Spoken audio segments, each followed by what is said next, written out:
Yo, what's up, everyone? Yeah, I just blocked someone for spamming late, late, late, late, late, late, late, late, late.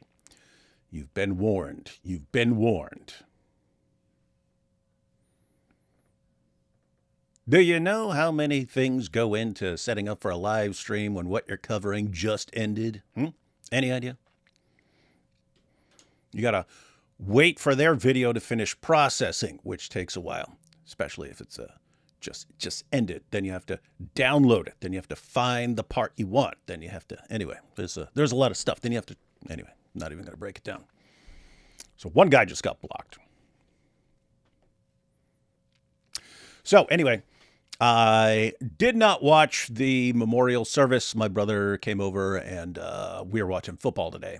And for all you French people who are going, but there was not even a football game today. That's we're not talking about soccer. We were watching football today. And as far as Charlie Kirk's memorial service is concerned, the main parts I would be interested in are the speeches. So I figured I'd wait until the whole thing is posted. It's like 9 hours. But they had tons of stuff in there, songs and speeches and so on. Mainly interested in the speeches, so I figured I'd wait till it's all over, and then I can basically check out the speeches I was interested in. And they had a bunch. Frank Turek, I saw Frank Turek was in there. I'd be interested in checking out Frank Turek's speech. Erika, we're going to watch Erika's speech right now because she was the one who's most trending. I don't know why she wasn't the one who spoke last. Trump spoke last. I don't know whose plan that was. But Erika's speech is obviously the one everyone's most interested in. And I actually saw on CNN, I clicked on CNN, and it said on CNN that she forgave her husband's assassin and so on. And what is this? The witch forgave Israel as a humiliation ritual. Okay, guys, we're going to be a low tolerance level today for this kind of stuff. Where is that?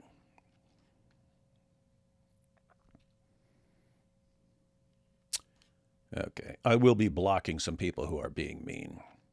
They're not being mean to me, just for being absolute scumbags. All right, hide user on this channel.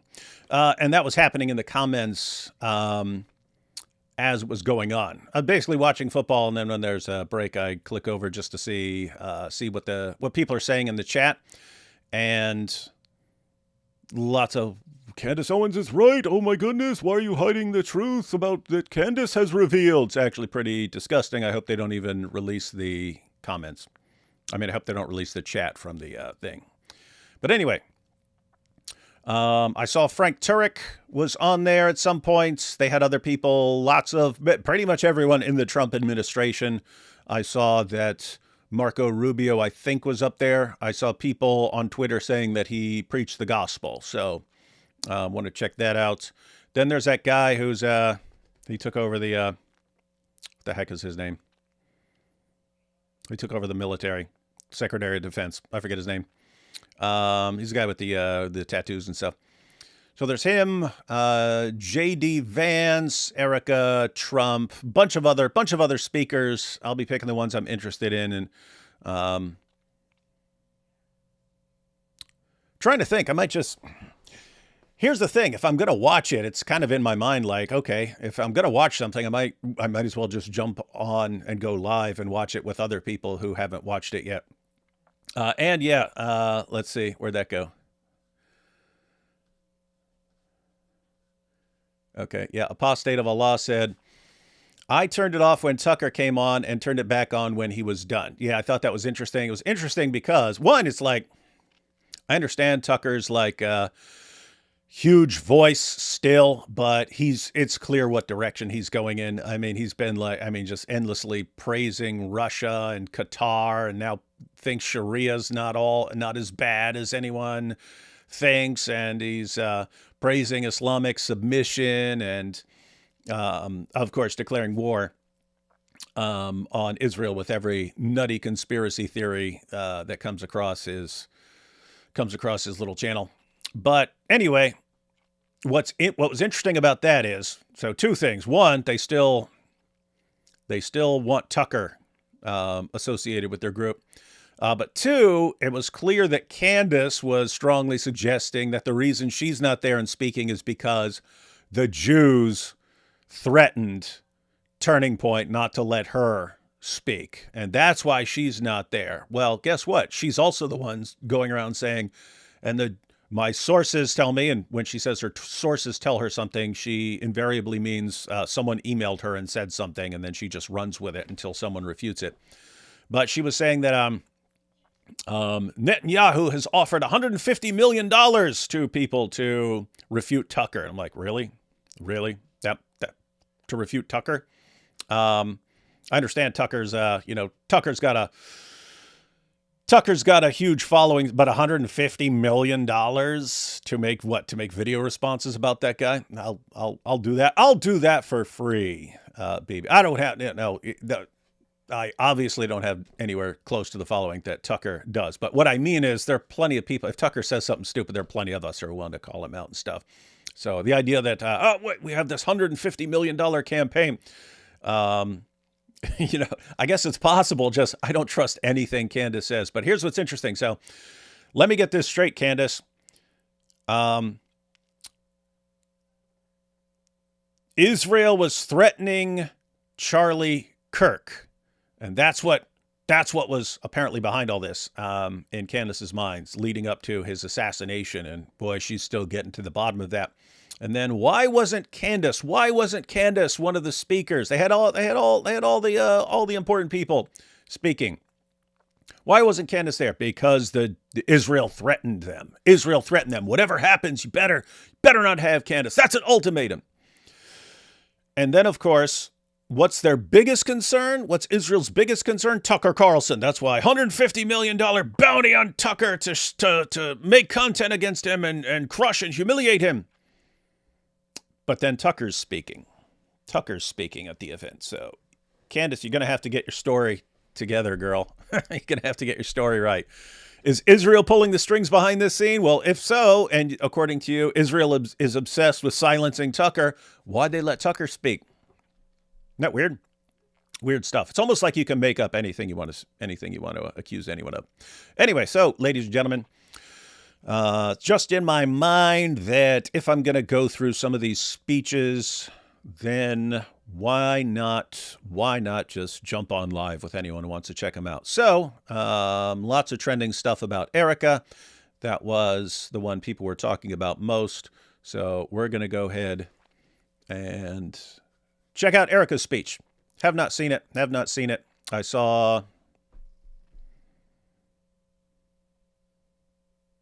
I don't think I saw anything. I think I just clicked on it to check the chat here and there. I'm trying to think. I don't recall. I think I saw maybe a minute of Trump talking. That was about it. I saw people posting Marco Rubio here. All right, guys, let's go ahead and jump into this. So this is Erika's speech.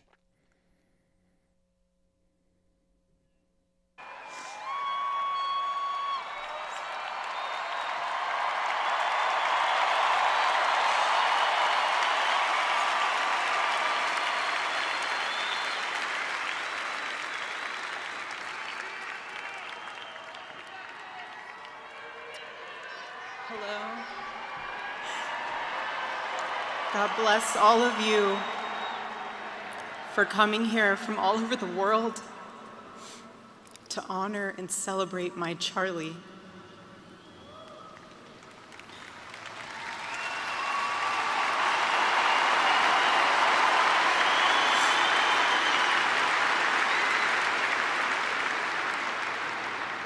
Just a few miles from here, 2 years ago, at America Fest 2023, Charlie delivered a speech on stage for our TPUSA Faith event. Charlie loves speaking off the cuff. He's very good at that, without a script. So I personally didn't know what he was going to say.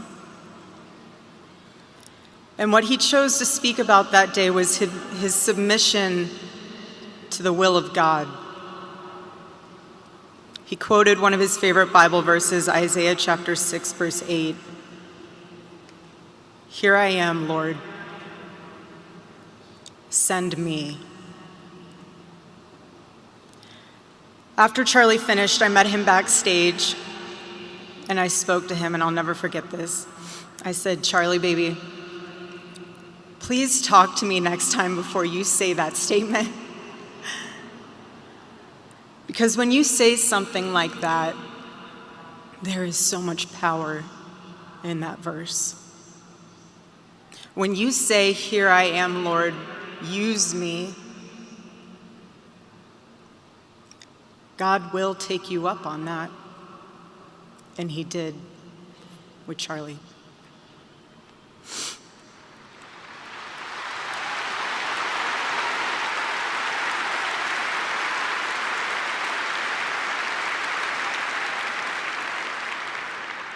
"11 days ago, God accepted that total surrender from my husband and then called him to his side. More than anything, Charlie wanted to do not his will, but God's will. And over these past 11 days, through all the pain, never before have I found as much comfort as I now do in the words of our Lord's Prayer, 'Thy will be done.'"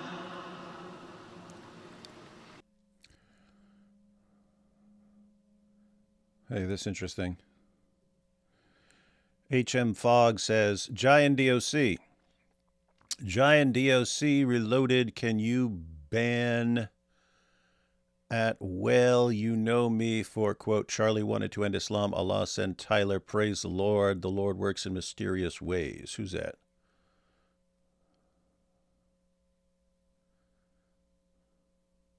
One second.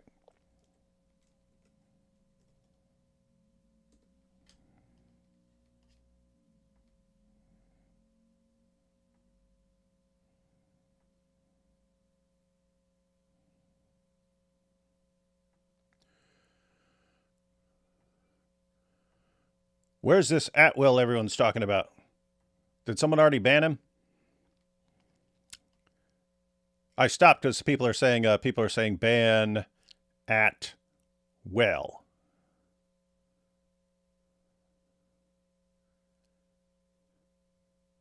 And now Giant DOC is saying type something at well.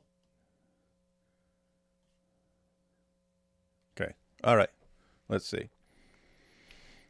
It would be funny saying that Allah sent Tyler to do this, because I don't know if anyone's paying attention, but this would be another epic fail from Allah if that was the plan.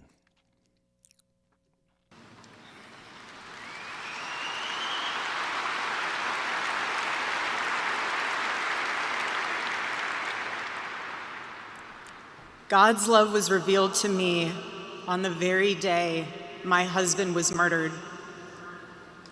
On the afternoon of September 10th, I arrived at a Utah hospital to do the unthinkable, to look directly at my husband's murdered body.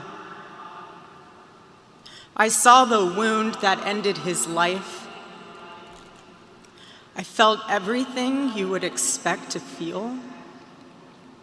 I felt shock. I felt horror and a level of heartache that I didn't even know existed. But there was something else too. Even in death, I could see the man that I love.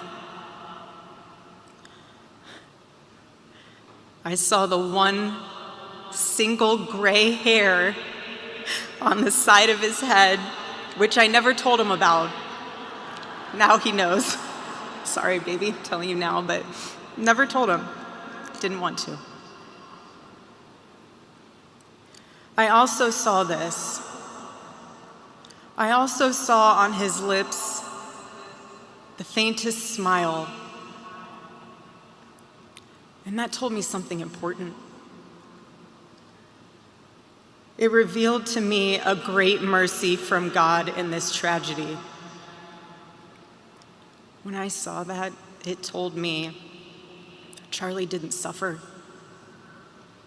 Even the doctor told me it was something so instant that even if Charlie had been shot in the operating room itself, nothing could have been done.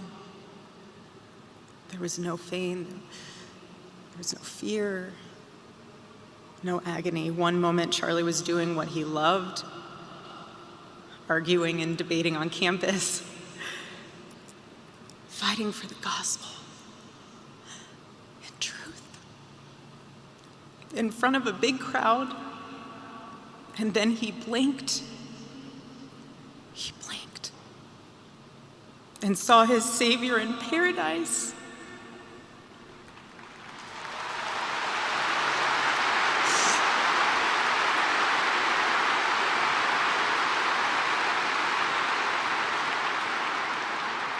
And all the heavenly mysteries were revealed to him. God's love continued to be revealed to me in the days that followed. The next day on the tarmac in Air Force Two, I confronted Usha Vance, precious woman. I held her hand and I told her, honestly, I do not know how I am going to get through this. She told me something. She said, you know when you're on an airplane with your kids and it's the last 15 minutes of the flight and things are crazy, kids are not cooperating, toys are flying everywhere and everyone's screaming. And you think to yourself, I cannot wait for this flight to land. And it's 15 minutes before you land. And she told me, you will get through these 15 minutes and the next 15 minutes after that. Usha, I don't think you realized it then, but those words were exactly what I needed to hear. But most of all, God's mercy and God's love have been revealed to me these past 10 days. After Charlie's assassination, we didn't see violence. We didn't see rioting.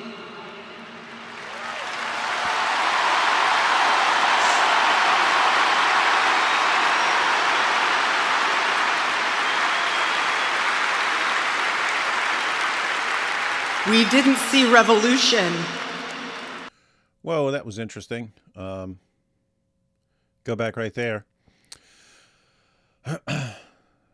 So that's Mr. Kennedy there. And beside him is his wife, who's an actress. And she's been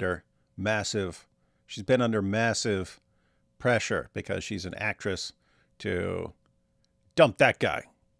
So it's interesting that, like, I didn't know what happened. I saw when he was endorsing Trump, she was talking about how she could continue being with him and so on. So I didn't know what happened after that, but it's interesting there. She's still there. We didn't see revolution. Instead, we saw what my husband always prayed he would see in this country. We saw revival. I'm backing that up because that is an important, I interrupted a really important point because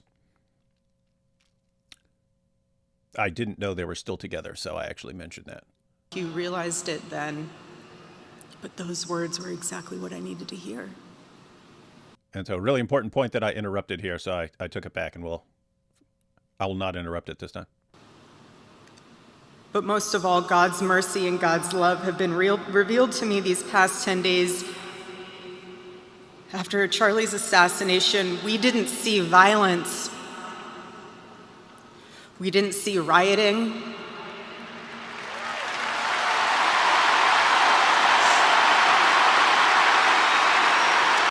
One second. Going to back it up one more time because I want to go ahead and deal with... All right, here we go. How can so-called Christians glorify such a racist person? Shame on all Christians. Hey, Bug, I'm going to go ahead and give you your one shot. Your one shot.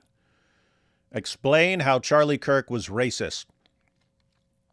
Because it's interesting. I've actually heard that, and then I went and looked up what he actually said. Charlie didn't believe in race. He believed that race is a social construct.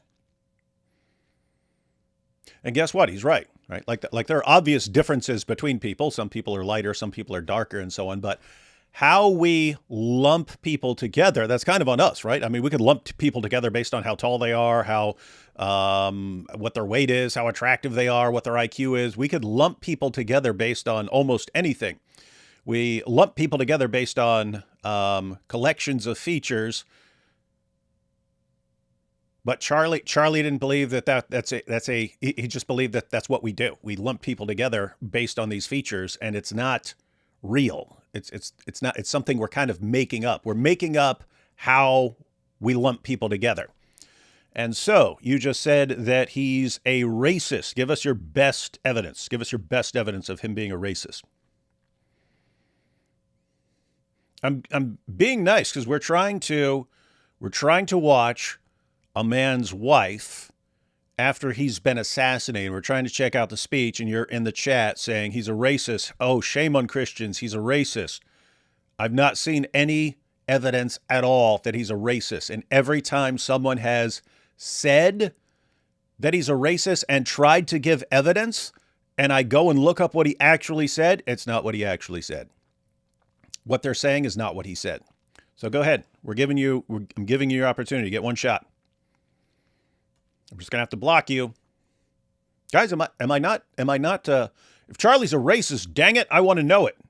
So I'm giving Bog, who claimed that he's a racist, the opportunity to show that he's a racist. Obviously, if Bog is here calling someone a racist and telling us shame on us, Bog must be aware of powerful evidence that shows that this man was a racist. So just giving the opportunity.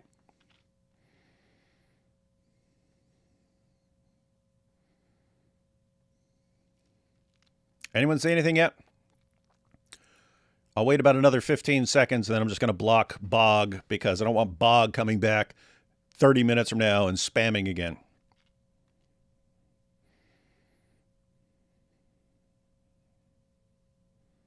Nothing.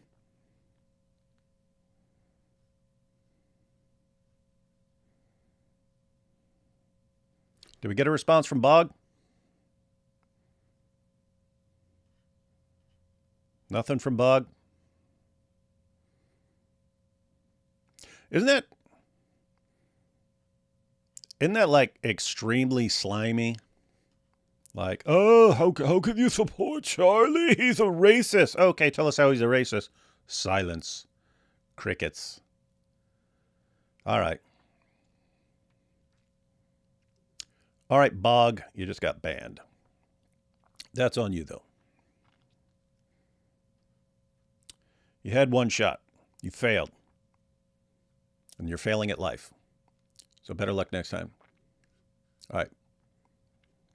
Then. Now, this is the third time trying to go through this without interruption. All right, I'm not going to look at it. I'm not going to look at the chat. I'm not going to look at anything.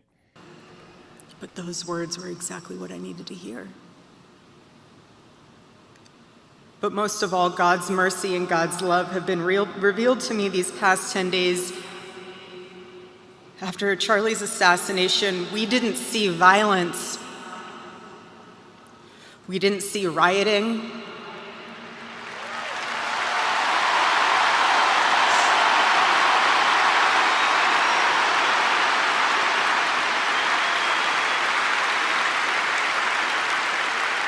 We didn't see revolution. Instead, we saw what my husband always prayed he would see in this country. We saw revival.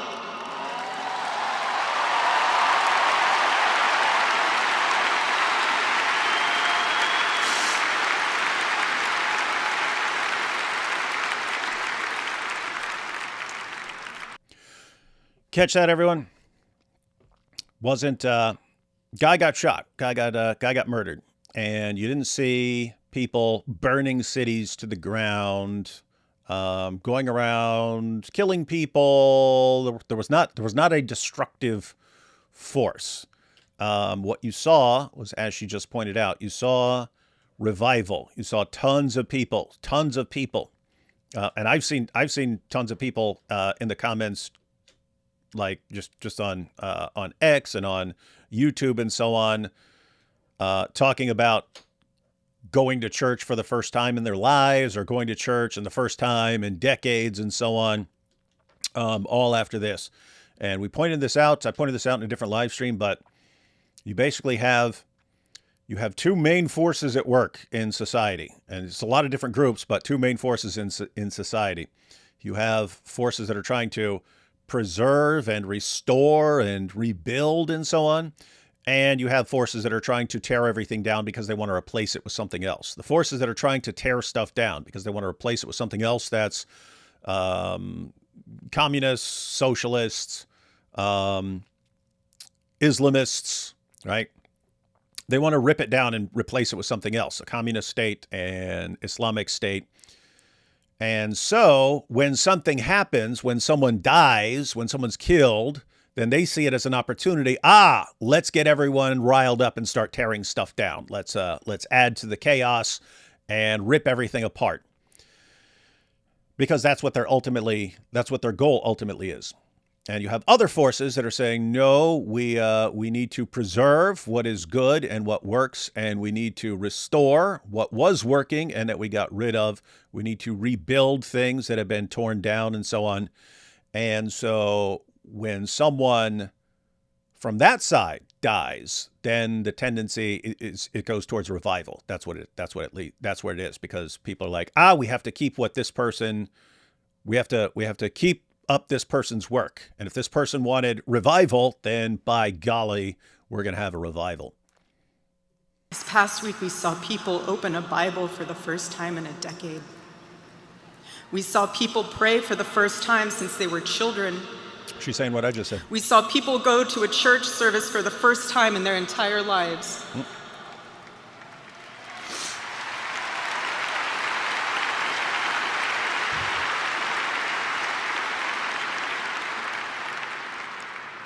Charlie liked to journal. And I say this because he did it to remember important moments and sayings that affected him. And one of the things he wrote in his journal was this: every time you make a decision, it puts a mark on your soul. To those of you out there who just made that decision and took the first step toward a spiritual life, I say thank you and welcome.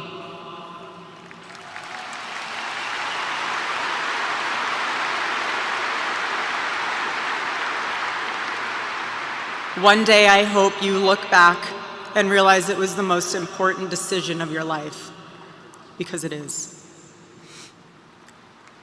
All of you who are already believers, it is your job to shepherd these people. Do not take that lightly.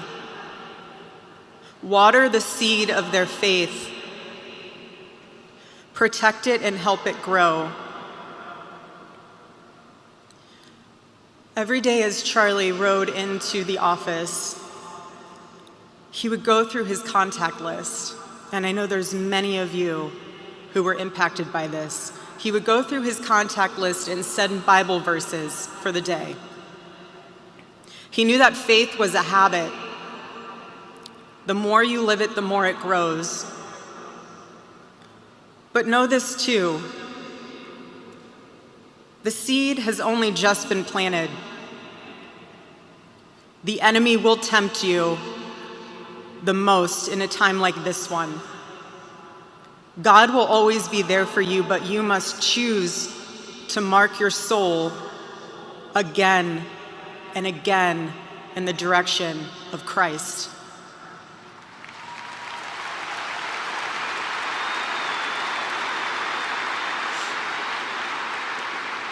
Pray again.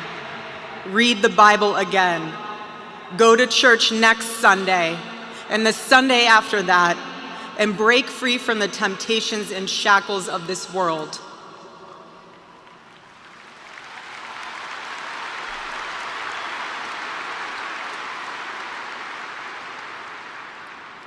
Being a follower of Christ is not easy.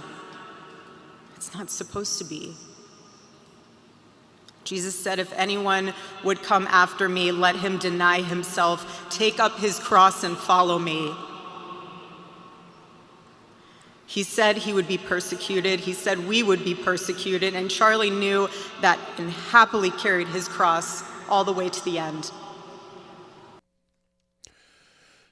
Ash May says, have you seen the clip of Fuentes calling Candace a low IQ anti-Semite?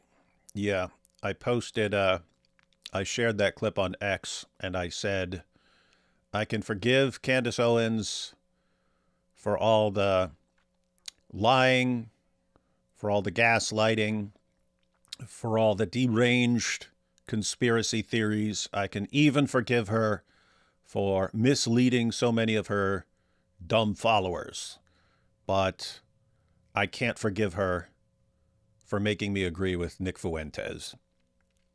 Sat there and watched that clip, and it was Nick, and he was just completely right in what he was saying about Candace. It was really, really weird. Normally I'm hearing Nick, and it's like, oh my goodness, what is this? I mean, to be fair, I don't watch like his whole shows. I watch clips that circulate. They're usually him saying some pretty disgusting stuff and so on. So the fact that I was like, wow, he's right on the money on this one was really, really, really, really weird. So yeah. But anyway, that is interesting. I mean, when you had you also had, what's that guy's name? Dave something? Not Dave Rubin. Dave Smith. Dave Smith was blasting it away at all the insane conspiracy theories as well. And I'm sitting there thinking, wow, if Dave Smith and Nick Fuentes are saying Candace has gone off the deep end on Israel, it's like you seriously, Candace, need to be rethinking things if they're the guys who are saying you've lost it. Weird stuff. Weird, wild stuff. And I want all of you to know, while Charlie died far too early, he was also ready to die. There was nothing he was putting off. There was nothing that was too hard or too painful, or nothing that he just felt like he didn't want to do it. He left this world without regrets. He did 100% of what he could every day. But I want you to know something. Charlie died with incomplete work, but not with unfinished business.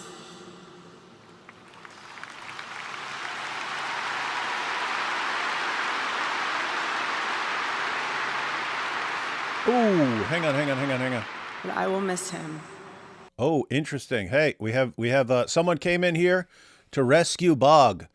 Lewis says, Charlie said black women didn't have the brain power to hold prominent positions in employment, but was ignorant to the 3 black women at NASA that calculated the trajectory for Moon. Lewis, this is an example of something where someone says something. And what's amazing, Lewis, you gullible little idiot, you. What's interesting is everyone will hear that and just pass it along as fact. And almost no one in your little camp will bother to look it up, to look up what he actually said.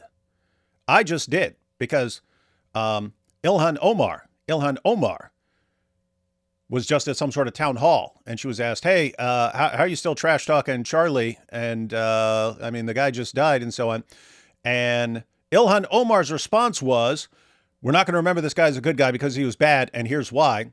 That was the most important thing. That was the most important example she gave. And I was sitting there thinking, wait a minute, I've seen a clip of him saying that race is a social construct, and he doesn't believe that race is Again, you can have real features of people, but how we lump people together and say this group is this, that's us. That's us making decisions about how we're going to lump people together. You could take different characteristics of people and lump people together based on different features. You could lump people and you could say everyone who's over 5'10", you're in this group. Everyone under 5'10", you're in this group. Everyone who has an IQ over 100, you're in this group. Everyone who has an IQ under 100, you're in this group. You could lump people together based on anything. So again, they're real features, but how we group people together, that is a social construct.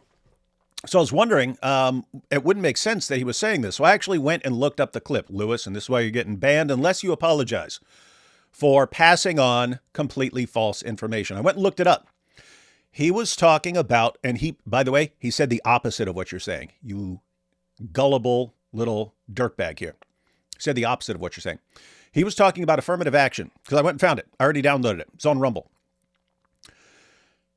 He was talking about affirmative action.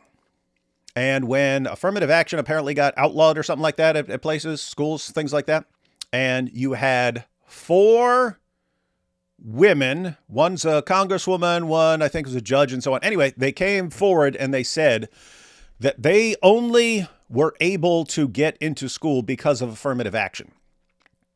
And he said, what you're telling me is you're idiots.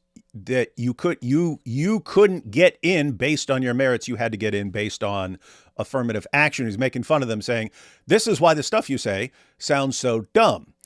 You didn't earn your spot. You were chosen because of something else other than your merits. And this is when he gave his famous airplane pilot example, which people also completely distort what he was saying. He said, if you choose your pilots based on who's the most qualified, he said, I don't care what race they are. It's not, their race is not going to bother me. He said, if you start choosing your pilots based on race, then I'm going to see whatever race you're picking people from. And I'm going to be suspicious if I see that person in the cockpit. Why? Because he wasn't picked based on merits. He was picked based on race. And he said, I'm going to think, well, is this person the most qualified for the job? And so he was criticizing affirmative action and picking people based on something other than who earned the spot. And at the end of all of that, he said, I don't care what race you are. I care whether you've earned your spot at whatever you're doing. Now, would a racist say, I don't care what race you are? No, because for a racist, what race you are is extremely important. For lots of them, it's the most important thing in the universe. Charlie's saying, I don't care. I just care whether you earned your spot. Now, here's the thing. If you wanted to say Charlie's wrong about affirmative action is good, and therefore he's wrong to have a negative view of affirmative action, say that. But that's not what you say. You say, Charlie said black women didn't have the brain power to hold prominent positions in employment. Not what he said. He said, if you were chosen for a position based on affirmative action, if you were chosen for this because of the color of your skin and not because of something else, not because you are the most qualified or you've earned it, I don't trust you at whatever you're doing. That's what he said. So why'd you pass that on, Lewis?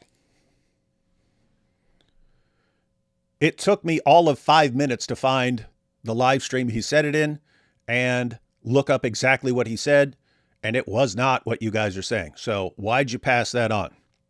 Going to give you one opportunity to apologize. Other than that, you're gone, because if you are a person who doesn't care if you just passed on massively deceptive and misleading information about a guy who was just assassinated, why was he assassinated? Because of people like you passing on complete nonsense about him. That's why. I guarantee you, if we were to sit down with Tyler Robinson, the guy who shot him, if we were to sit down with Tyler Robinson and say, Tyler, why'd you have to do it? I guarantee it's going to be stuff. He said black women didn't have brain power to hold prominent positions. He said it. Not what he said. But it's going to be people like you who spread all this nonsense that actually got him killed. So I'm giving you an opportunity to be a man and to apologize. And if you don't, I just have to regard you as an evil, lying scumbag who just doesn't care, and you're deliberately doing it. If you can be corrected on it and you don't care, and you just keep passing it on, then you're... he didn't apologize. Instead, he's saying, wait till Charlie sees Jesus and he'll see. All right, so you're gone, buddy.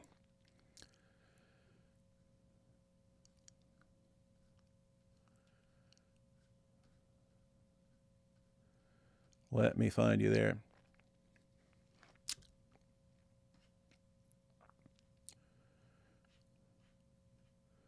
Hey, where'd Lewis go? Did someone else take him out?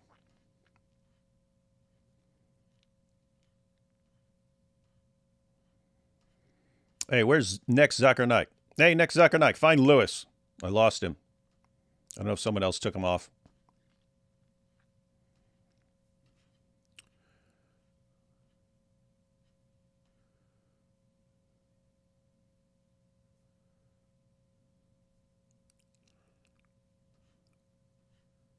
All right, let's go ahead and check this out. So, guys, we've had multiple liars here already. It's pretty simple. Guys, here's what's interesting. Charlie has limitless, endless videos. Tons and tons and tons and tons of videos. If you wanted to criticize him for something, should be very easy to pull up the clip and say, here's what he said. Here's why it's evil. Every single time so far, every single time someone has said, here's what he said, it's the most evil thing ever, and I look it up, it's not what he said. Why is that? If you can only condemn a person as horrible and evil if you lie about what the person said, what's that? That kind of tells you about you, not about the person, right? Anyway, wild stuff. Here we go. I will miss him so much because our marriage and our family were beautiful. They still are.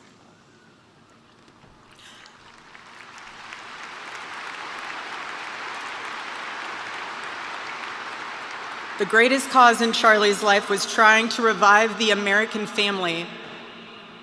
When he spoke to young people, he was always eager to tell them about God's vision for marriage and how, if they could just dare to live it out, it would enrich every part of their life in the same way that it enriched ours. And someone once asked me how Charlie and I, how we kept our marriage so strong when he was busy traveling.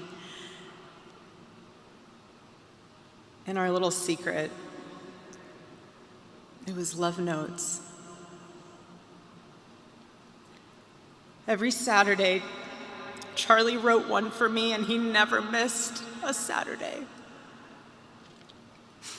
And in every single one of them, he'd tell me what his highlight was for the week, how grateful he was for me and our babies. And always at the end, he would always end it with asking the most beautiful question. He'd always end it by asking, please let me know how I can better serve you as a husband. Charlie perfectly understood God's role for a Christian husband. A man who leads so that they can serve.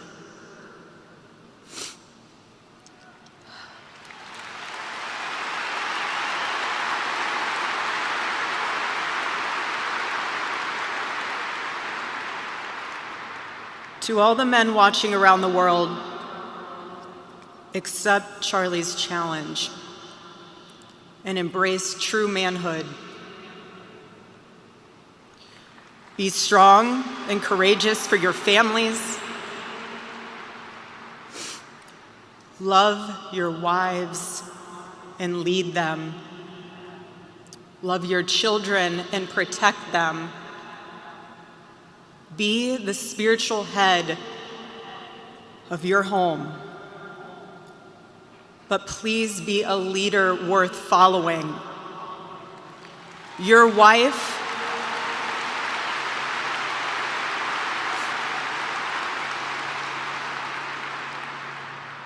Your wife is not your servant. Your wife is not your employee. Your wife is not your slave. She is your helper. You are not rivals. You are one flesh working together for the glory of God.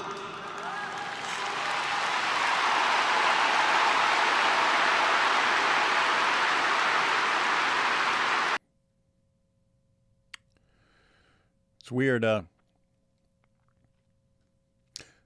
It's weird how people have had ways of doing things for a long time, and they do things that really work and work to build strong families and work to build. You get enough strong, good families together, and that makes an awesome society. And then people get ideas in their heads and say, but wouldn't it be great if we do things this way? And it like destroys families and destroys societies, but it still works in their heads, even though it doesn't work in real life. And they're just become obsessed with doing the same thing over and over again. Thomas Sowell said that. It was either in the 1980s or I think he said it in the 1990s. I got the book somewhere around here. But he said, and again, he said this in the 90s. So he was talking about stuff that had started in the 60s. But he said, we spent the past 30 years replacing what works with what sounds good. So here's all the things that work. And he said, we're replacing all those things that work with what sounds good. And the things that sound good keep sounding good to people no matter how much they don't work. Like socialism sounds really good to people. It never works. Communism sounds great to people. It doesn't work. Raisin Bread said, thank you, David, for blocking people who are making stupid and insensitive comments. Notice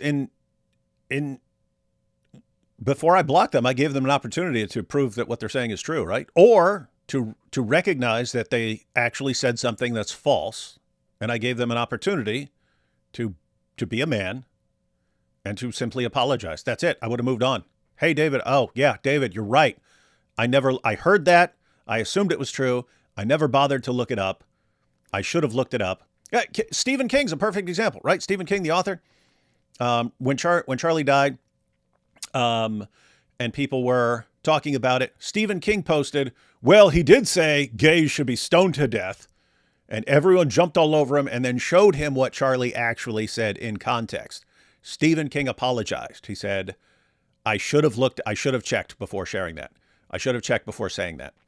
He said, I looked it up. Charlie wasn't saying that gays should be stoned to death. He was criticizing people for cherry picking verses and so on. And he apologized. He repeatedly apologized. There was like a bunch of apologies because he's responding to different people and posting apologies. Guess what? Stephen King's kind of a douche in lots of other ways, but I can respect him for that. I can respect him for, once he said something, not doubling down when he's corrected, but instead saying, I apologize, I was wrong. I should not have said that. I was wrong for not looking that up. And so when someone says something that's completely false, guess what, guys? We've all heard stuff and sort of run with it without investigating. We've all done that. And therefore you can't hold it too much against people because it's something we've all done. But when you actually see that what you said was false, how do you not be a man and just say, wow, I was wrong? Like, what level of narcissist do you have to be? I don't know, but you're not someone I want to see anymore. I don't want to talk to you. In other words, if you say something is completely false and I show you, hey, what you just said is completely false, correct yourself and apologize, and you just double down, okay, you're not a person I'm interested in communicating with.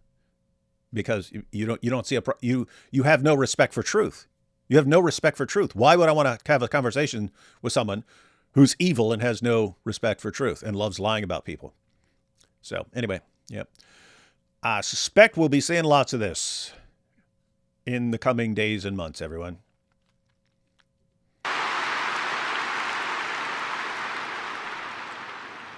I was Charlie's confidant. I was his vault, his closest and most trusted advisor, his best friend.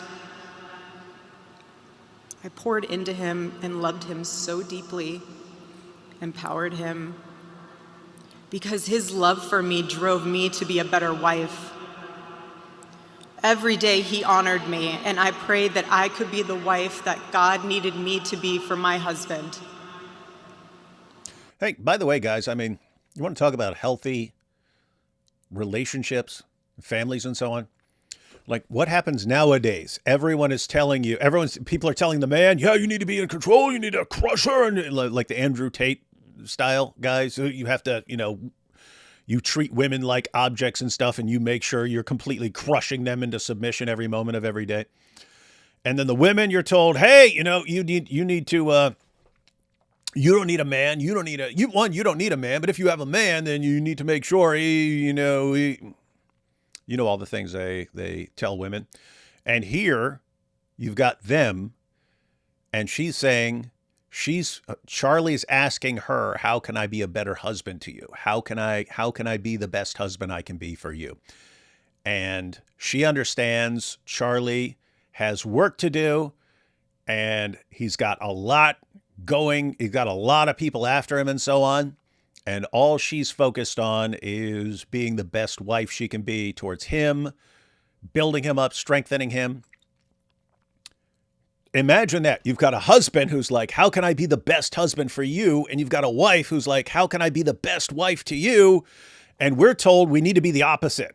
It's the husband's focus should be on, how do I make this woman do exactly what I want? And the wife's job should be, how do I make this dude be exactly what I want? And the heck is wrong with people, man?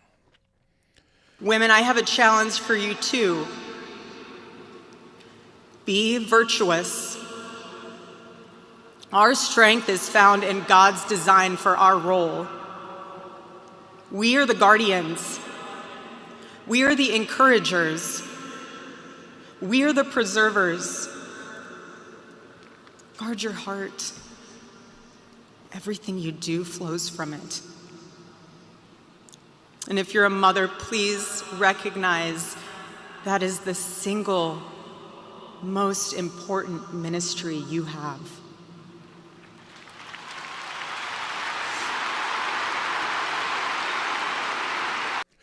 Did you catch that, everyone? That's important. I never say this kind of, I don't even know if I've ever shared this, but there were times like way back in the day, you're talking like 2008, 2009, 2010 and stuff. I've mentioned before, I've told you guys before, but I always tell this in the context of people not realizing how good they have it right now. If you're doing apologetics, you're criticizing Islam and so on. If you go back to 2006, 2007, 2008, if you were criticizing Islam back then, it sucked. I've mentioned it before.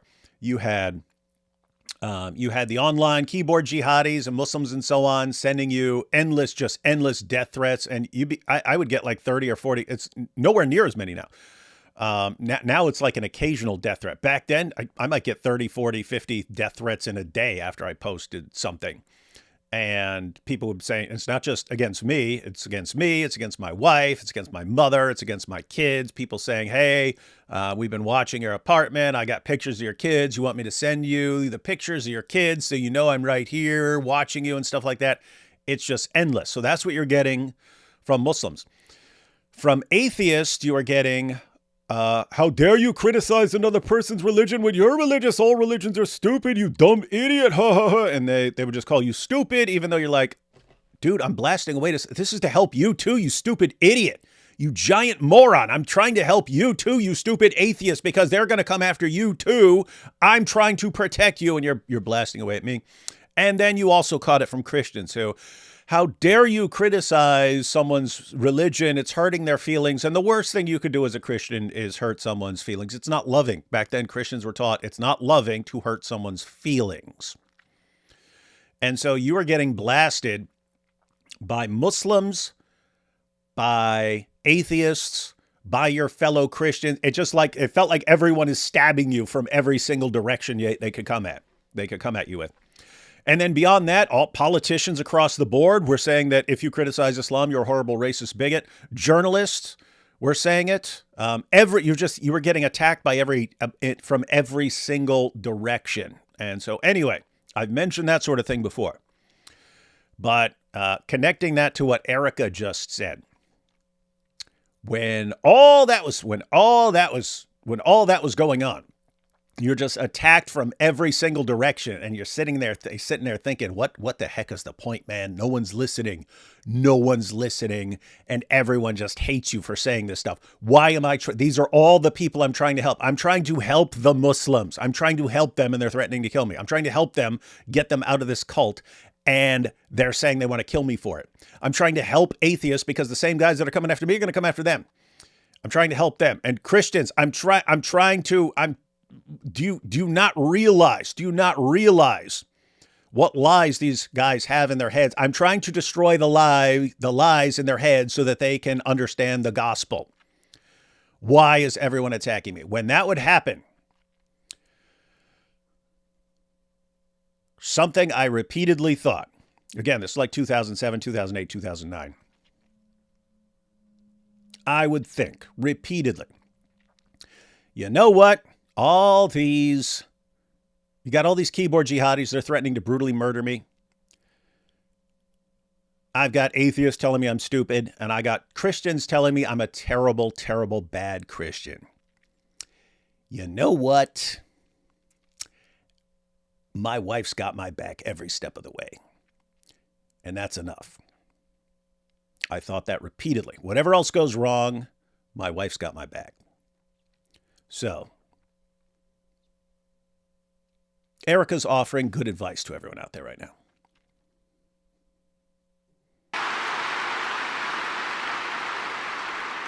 In our home, because Charlie traveled a lot, we tried to travel with him where we could. But I made sure that when Charlie returned from work, it was his sacred landing place, away from the worries of the world.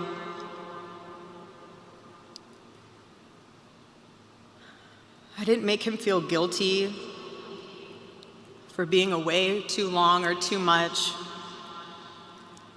or getting home too late. I always told him, home is here for you, and it'll be ready for you.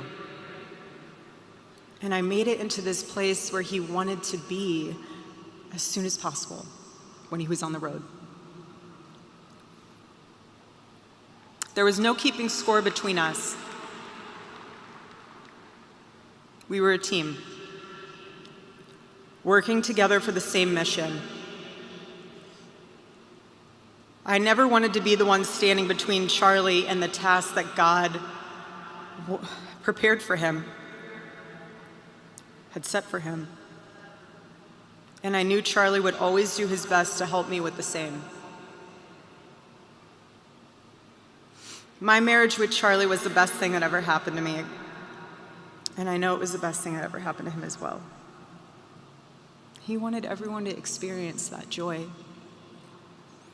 And that's what's so beautiful about God's design for marriage, is that everyone can. And I could talk endlessly about it, and years to come I will. But Charlie's mission above all was aimed directly at those who aren't married. He named his organization well. He knew things were not right with America, and especially with young people, and they needed a new direction. Charlie passionately wanted to reach and save the lost boys of the West, the young men who feel like they have no direction, no purpose, no faith, and no reason to live. The men wasting their lives on distractions, and the men consumed with resentment, anger, and hate. Charlie wanted to help them. He wanted them to have a home with Turning Point USA. And when he went onto campus, he was looking to show them a better path and a better life that was right there for the taking. He wanted to show them that.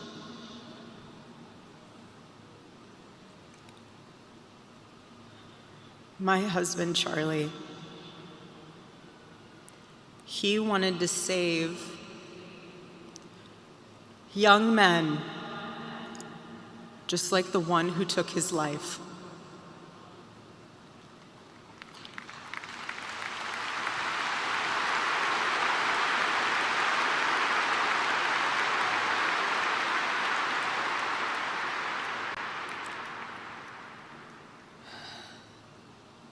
that young man. That young man. On the cross, our Savior said,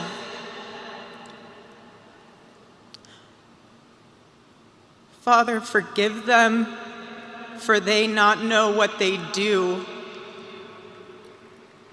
That man, that young man, I forgive him.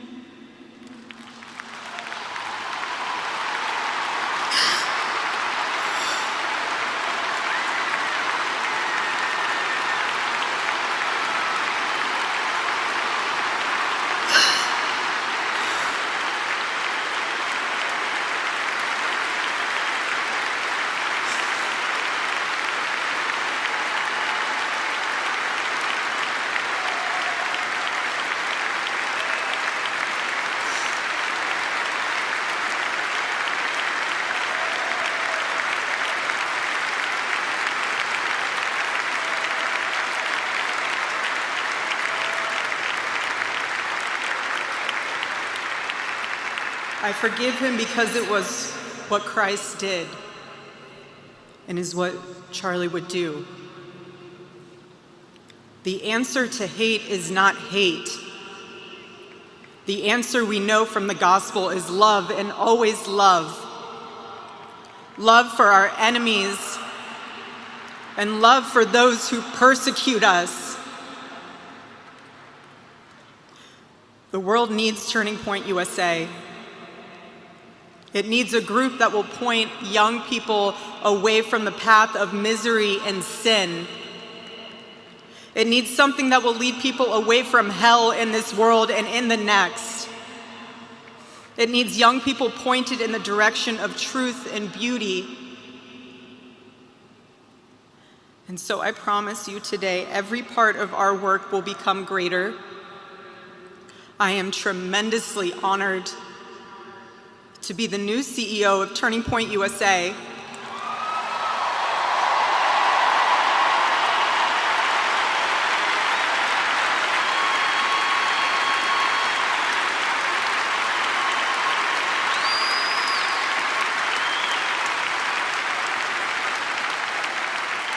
I do not take that lightly.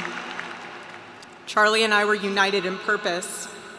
His passion was my passion, and now his mission is my mission. Everything that Turning Point USA built through Charlie's vision and hard work, we will make 10 times greater through the power of his memory. Chapters will grow, thousands of new ones will be created. TP USA Faith will add thousands of new pastors and congregations.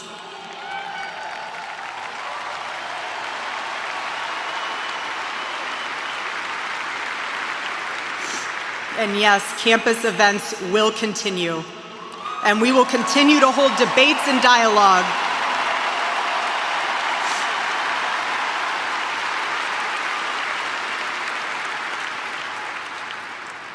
The First Amendment of our Constitution is the most human amendment.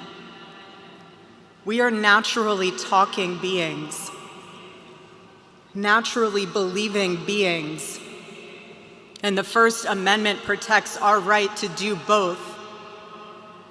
No assassin will ever stop us from standing up to defend those rights, ever.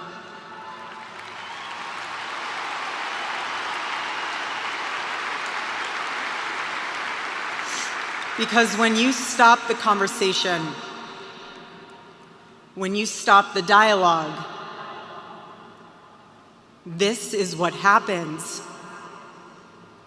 When we lose the ability and the willingness to communicate, we get violence. And as I stand here now, and I look at this beautiful photo of my husband in front of me, hanging in the stadium, I think of my husband 13 years ago. I hadn't met him yet. He was 18 years old, a man barely out of high school, running around the halls of the RNC, without a dollar in his pocket and a single contact in his phone. People who saw him said that he didn't know what he was doing, but he did. He did know what he was doing. He knew exactly what he was doing. He was going to change the world, and he did. Charlie's life was a turning point for this country. It was a miracle. Let that miracle that was Charlie's life be your turning point as well. Choose prayer. Choose courage. Choose beauty. Choose adventure. Choose family. Choose a life of faith. Most importantly, choose Christ.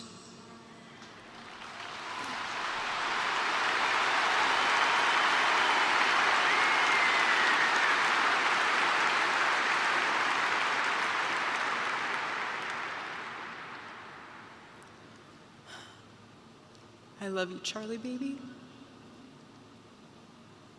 And I will make you proud. God bless you all, and God bless America.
Still not sure why Trump went last and not her. Isn't that weird? Like, let me put it this way. If that was Trump's call to have Trump go last, dirtbag move, because she's obviously the most important speaker, and everything should have led up to her. So the only thing that would actually be forgivable as far as like people, I'm not talking about in the Christian sense of not being able to kind of, it's hyperbole. The only defensible way to have Trump go last and not her would be if that's what she said. If she said, I'll speak next to last, and why don't we let the president of the United States speak last? Anyway, that's my thoughts. I'd be interested in why that choice is made. Let's take super chats, guys. So anyway, guys, I mentioned, didn't watch this. If you tuned in late, I didn't watch this while it was happening and so on. I figured I'd check it out afterwards because mainly interested in the speeches of various people. But for the relevant speeches that I want to watch, I'll probably just jump on live when I'm going to watch them. Probably one at a time, unless it's a couple of the shorter ones, and then we'll watch a couple of shorter ones. So anyway, if you haven't seen those, I'll probably be covering those in the next couple of days. Let's take some super chats and then we'll close out. Sandman says, "See, D. Wood, this is why you should forgive Mike Winger." I know, but it's hard. A powerful moment when she forgave him. Yeah.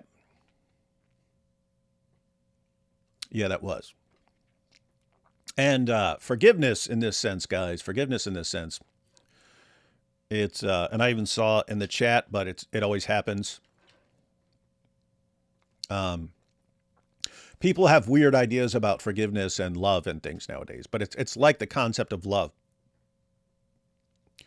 If you say, hey, I'm commanded to love everyone, so I love everyone. I even love my enemies. And then the response will be, oh, so what are you saying? That if someone comes into a house to rape your wife, you're just going to sit there and just love the man and not stop it? Like, what do you think I mean by love? If you think that means I would let some, I mean, put it this way, put it this way. If that's what you mean by love, love means letting anyone do any horrible thing they want and not stopping them. I know that a big thing about, Turning Point is having families and getting, having kids and so on. But if what you think love means is letting people do any horrible thing that crosses their minds and not stopping them, please don't have kids until you change that, until you change what you think about love. Because are you going to be like, if that's what you mean by love, you'll be like, well, my kid's about to burn the house down with those matches he's playing with, but I love him, so I'm not going to stop him. Yeah, so guys, loving people, forgiving people, and so on doesn't mean there are no consequences for what people do. It's basically you want what's best for people, not what's worst for people. So if you say you love Tyler Robinson, that means, you know what? I want the best for Tyler Robinson. I want him to realize what he did was wrong and evil, to repent, to spend the rest of his life trying to do the right thing and so on, even if he's in prison, even if he gets the death penalty, that sort of thing. Doesn't mean, I think he should just get away with it because I love him. It's not what it means.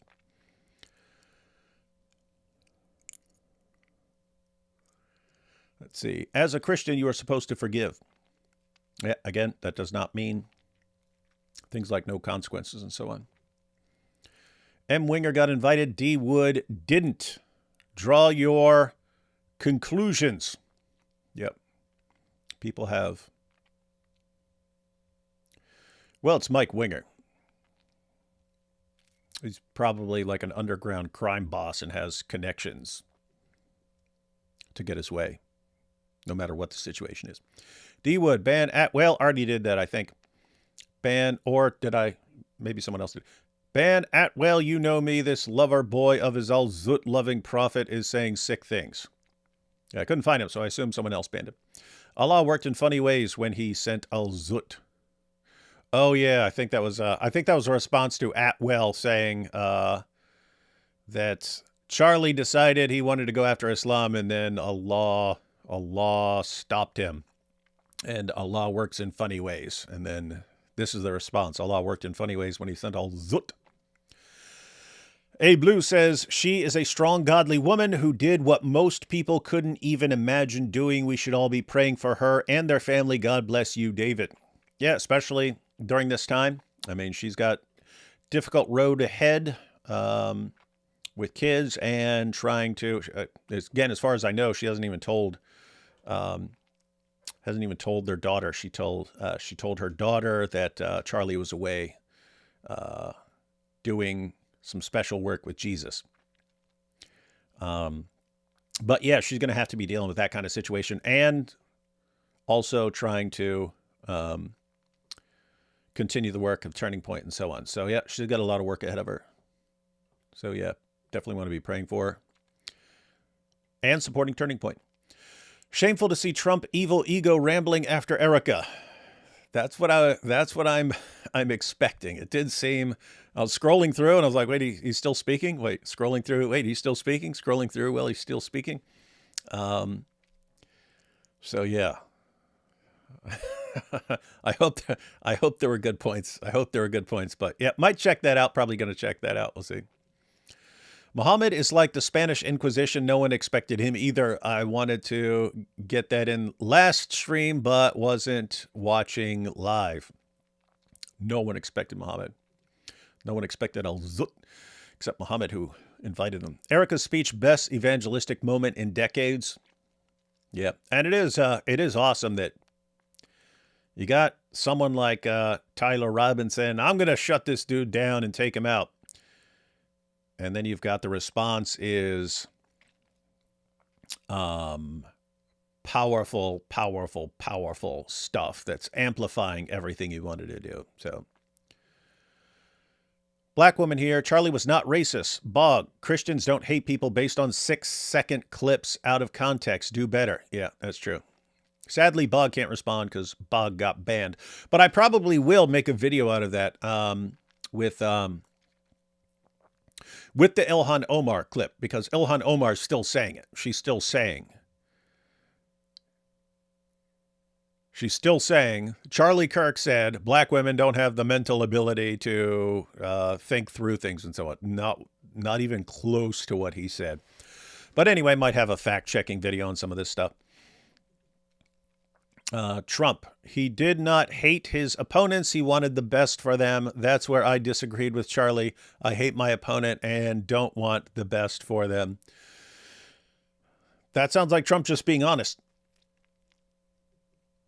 I get there wasn't violence, but how do we actually expand the church to the negatively influenced people? I don't want to end up separated like Rome. Yeah, I don't know what you mean about how do we actually expand the church to the negatively influenced people happening all around you. Personally, I'd never be able to forgive the monster who took away my spouse like that. Erika's a much better Christian than I am too. Keep in mind, it's debatable as far as like what you mean. Like if someone repents, you're supposed to forgive them. Just saying, hey, you did this horrible thing, I forgive you. Again, I would have to, that's not saying, hey, everything is fine now, or you're totally good. It's more like, there's a part of me that wants to destroy you for what you've done. I'm not going to let that part of me control me. You know what? I want what's best for you, in spite of the horrible, evil thing you just did. But also notice, in passages in the Bible, we tend to think of forgiveness and love and things as feelings, right? It's a feeling. Your feelings aren't always under the control of your will, right? And when you think of some horrible, evil person, it might not be under the control of your will to just think warmly or fondly of the person. If you look at how these commands are used in the Bible, they're always connected to action, right? Like, what does Jesus say? You have heard that it was said, you shall love your neighbor and hate your enemy. But I say to you, love your enemies and pray for those who persecute you so that you may be sons of your Father in heaven. Or when the Apostle Paul, and he's referring back to the Old Testament, or the Apostle Paul, when he says, if your enemy is hungry, feed him. If he is thirsty, give him a drink. Notice, they're connecting this to actions. They're connecting this to actions, not to feelings. They're not connecting it to feelings. They're connecting it to actions. So if someone has done some horrible, evil thing to you, and I say, love him, well, that if you're thinking love is just like a feeling, that may not be under your control. You may not be able to have warm feelings toward the person. If I say that guy's your enemy, pray for him. This guy did this horrible, evil thing, pray for him. Is that under the control of your will? That's totally, it doesn't matter how you feel. You can still do what you're commanded to do. Same thing with feeding someone. Hey, you know what?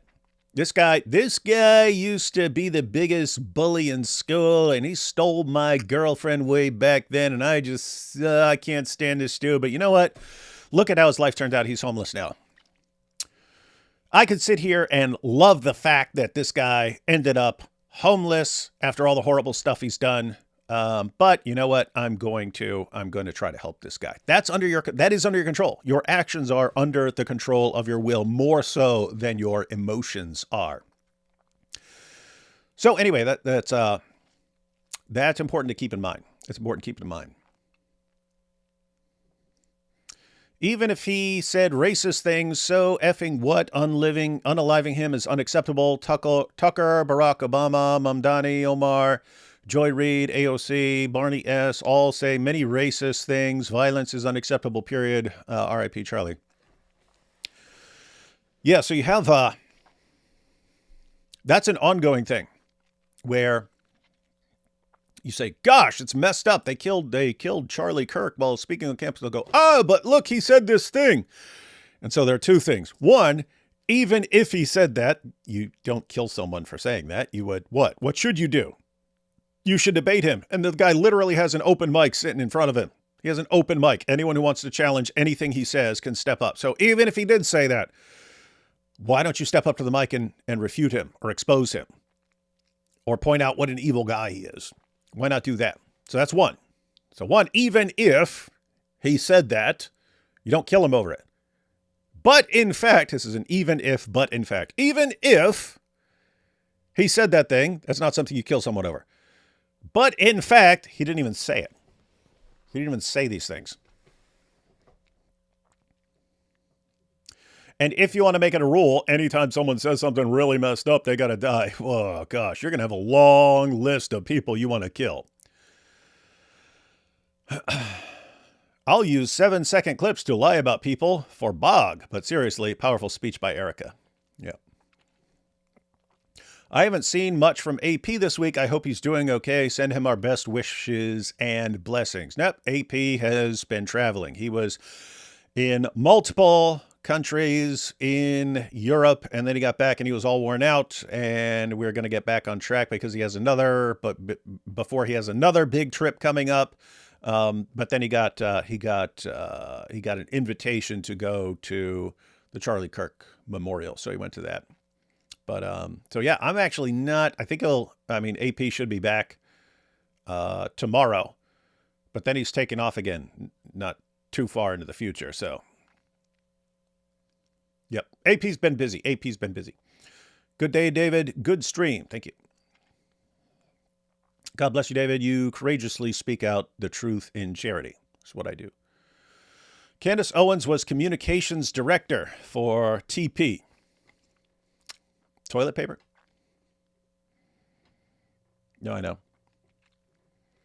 If you repeat a lie often enough, people will believe it, and you will even come to believe it yourself. Yeah, that's what sucks. There is no excuse for people to spread false information when you carry a computer in your pocket. It takes a few minutes to do a Google search. All you liars, stop being an ear like Muhammad. Yeah, this happened like, what was it, like 2 weeks ago? I'm just sitting there. It's like 4 o'clock in the morning, and I start seeing everyone posting that Zakir Naik and a bunch of his family members have all been diagnosed with AIDS. And then people start contacting me. David, are you going to make a video about Zakir Naik having AIDS? And I just started going, based on someone tweeting that?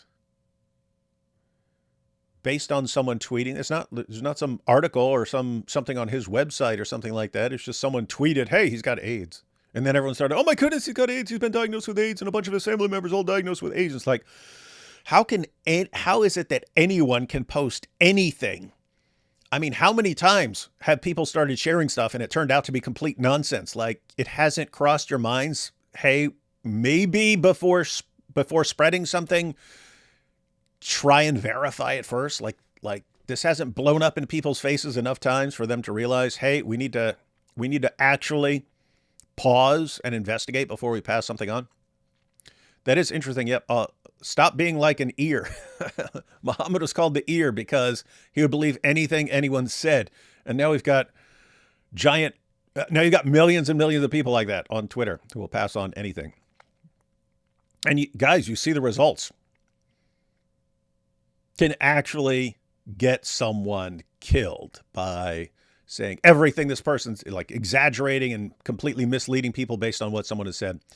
And then people say, wow, this guy's so evil, he has to die.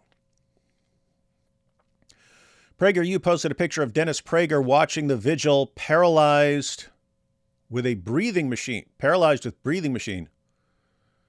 After Jesus, Dennis was a mentor, according to Charlie. Yeah, Charlie listed 3 people that were kind of the biggest influences on him. Dennis Prager was one of them.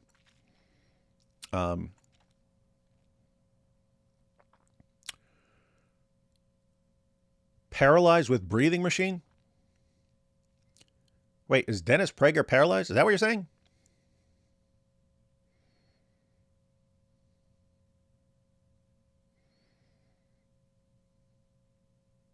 Hold up. Is Dennis is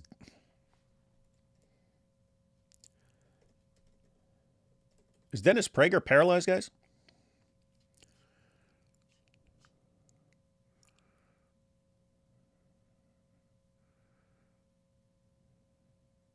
Oh, dang. November of 2024, Prager suffered a serious spinal cord injury as a result of a fall. Oh, I didn't even know that. Wow. How did I not know that? That's wild. Did not know that. I pray for Charlie's soul and that his family finds refuge in the body of Christ. Looks like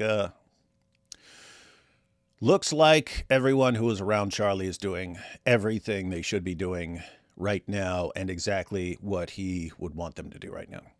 I thought this Charlie Kufar was secretly converting to Islam, but he didn't even think gays should be stoned. Women aren't servants. Very disappointing. Yeah, that would be the objection. It's funny, like everything people are saying, it's like basically Charlie was trying to impose Sharia on everybody. And then you're going, no, he wasn't. And that's exactly why you'd have Muslims not liking him. This man was a person far braver and loving than most of us, and his wife is stepping up. Yep, she's definitely stepping up. Do you agree with Charlie that MLK was a bad person and the Civil Rights Amendment was a mistake? Well, it's another example of looking at what someone actually said. As far as this is one of the things I looked at. One, you can't find him saying that Martin Luther King was a bad person. It's a reporter said that he said it, and so on. As far as the Civil Rights Amendment, it's, again, Charlie didn't believe that race, he believed that race is a social construct. He didn't believe that race is a legitimate way of classifying people. But his basic position on the Civil Rights Amendment, why it's bad, I think it was good. He said because the way it's worded, it's basically set up to lead to a bunch of DEI. It's basically made to be weaponized. It's basically, in other words, if you have something to like stop people being segregated, stop segregation and things like that, that would be good. He's saying the way it's put together, it was meant to be weaponized into DEI stuff. I don't know enough about it for me to think that it's a bad thing. I would think of the Civil Rights Amendment as a good thing. As for Martin Luther King, all sorts of messed up things about Martin Luther King. He was having all kinds of affairs. He was banging all kinds of women behind the scenes and stuff like that.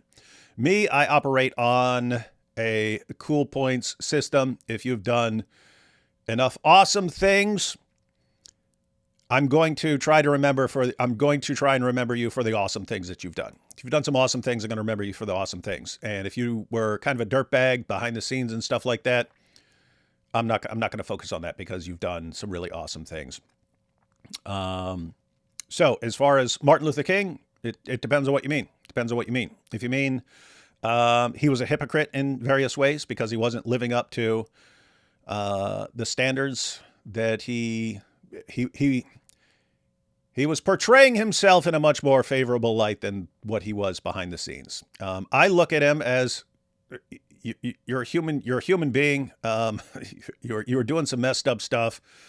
I actually made a video with when Ravi Zacharias, when a bunch of stuff came out about Ravi Zacharias, and I pointed out how this sort of thing can happen, how you can get to a place where you're doing messed up stuff behind the scenes, and everyone thinks of you as like this great hero. It's what happens is, one, you've got a human being who is becoming more and more famous. And as you become more and more famous, you're very important to people around the world because of the awesome work that you're doing.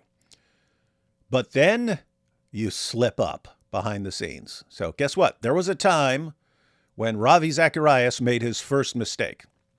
It's a time when he slipped up and did something messed up behind the scenes. There was a time when Martin Luther King had his first affair behind the scenes. you can become so important to your movement because, guys, so guess what? We're human beings. We sin. What you're supposed to do when you sin is hopefully, best case scenario, you confess that stuff. You just confess it. Hey, guys, I've screwed up.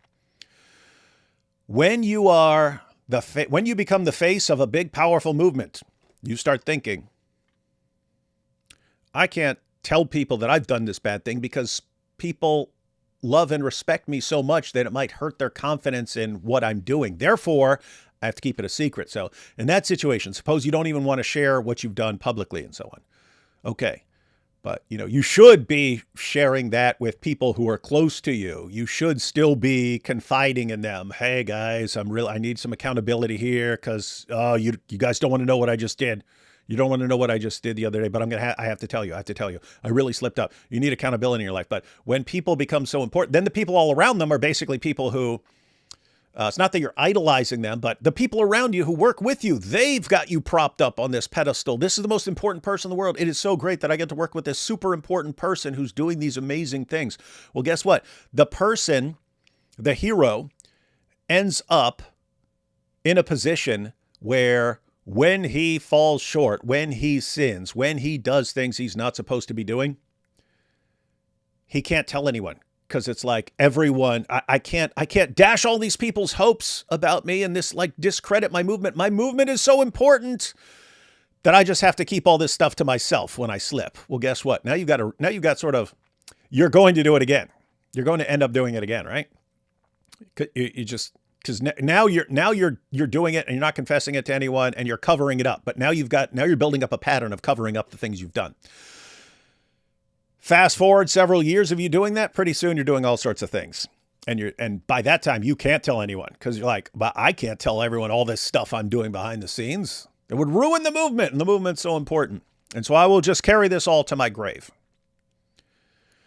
And so that's how that sort of thing happens. So if you say, was Martin Luther King a bad person? Depends on what you mean. In certain ways, I mean, he kept putting himself in danger over and over and over again to do something, and ultimately got killed. So I look at that and I say, wow, that's great. That's great stuff. What you're doing behind the scenes, that's really bad and messed up. So anyway, point is, depends on what you mean about Martin Luther King. He was great in certain ways. He was not great in other ways. As far as the Civil Rights Amendment, I think the Civil Rights Amendment was good. I don't know enough about it to see if it's worded in such a way that leads to the bad consequences, which was Charlie's position. But notice, if you want to say Charlie was a horrible, evil person because he said this, okay, actually get the argument right. Here's why he thought the Civil Rights Amendment was a bad idea, because it led to this. And then decide, okay, here's his argument. One, is he wrong? Is he wrong about his reasoning? Is he wrong about the argument? Two, does the fact that, if you think he's wrong, does the fact that he's wrong mean he's a horrible, evil person? Or is he just wrong about something? His reasoning is wrong.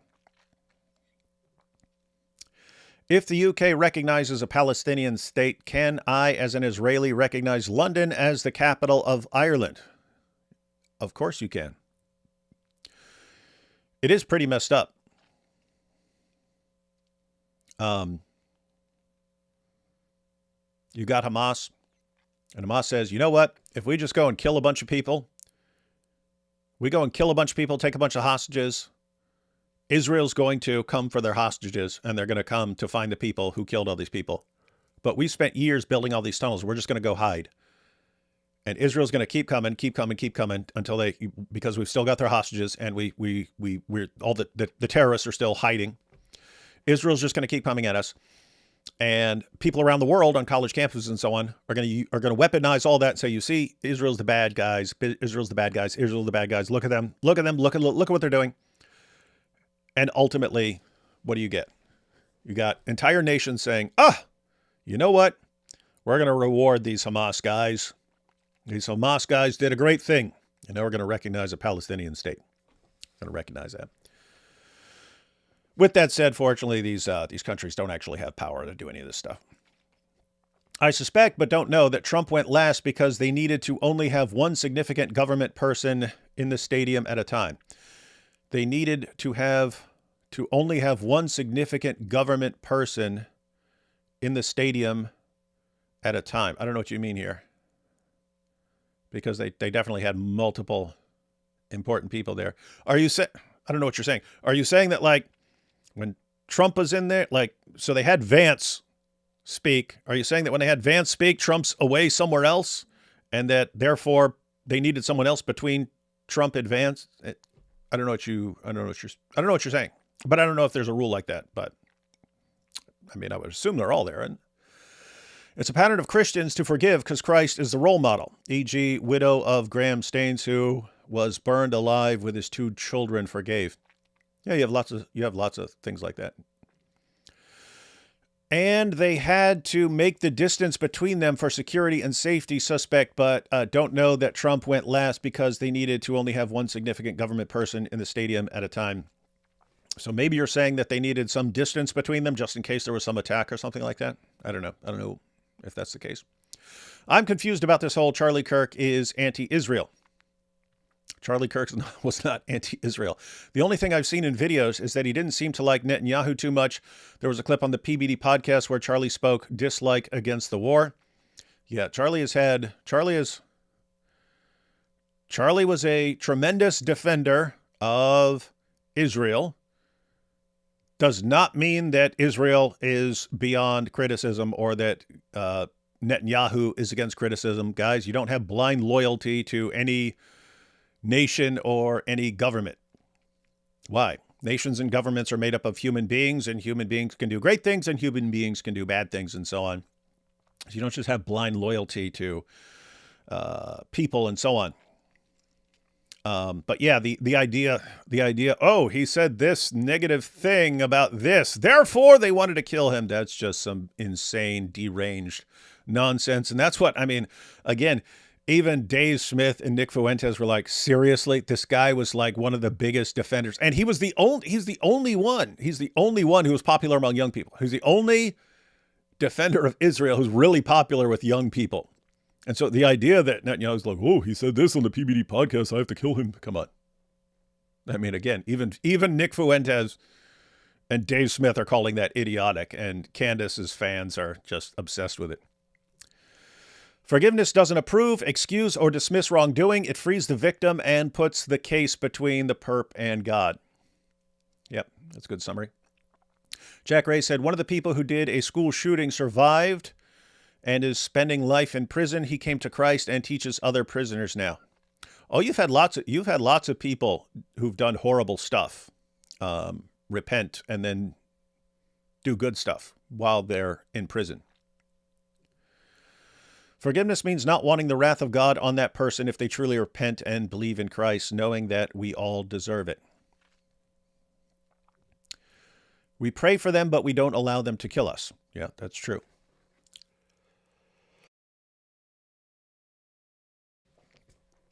All right, got a. That's not a major cold, but slight cold. Dr. Wood, was Charlie a martyr for Christ? If so, please define how one would be considered a martyr, because seeing this word used about Charlie, I don't think he was. Kind of depends on what you mean.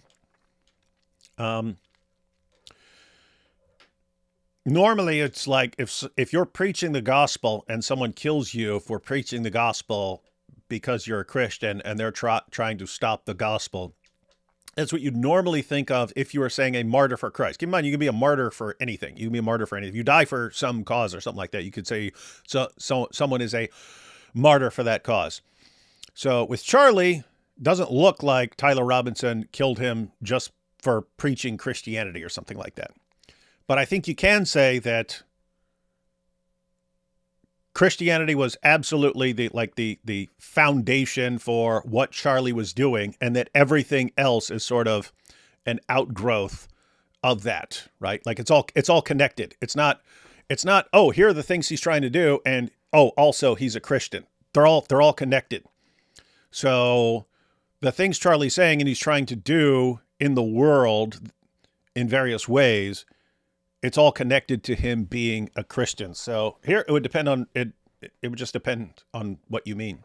If you want to say, if you want to define martyr for Christ specifically as someone who dies just for preaching the gospel, you could say, well, he wasn't a martyr for Christ then. If you want to take the big picture and look at everything he was doing, I think you could call him a martyr for Christ in that sense.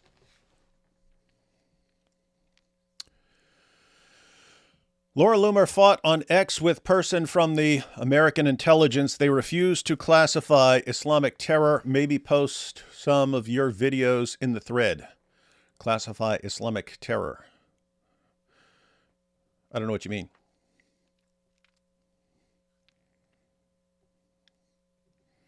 But I'll check it out. I'll go. Is that recent? Is that like happening now? Because if so, then I can go to Laura Loomer's page and see what she's arguing about.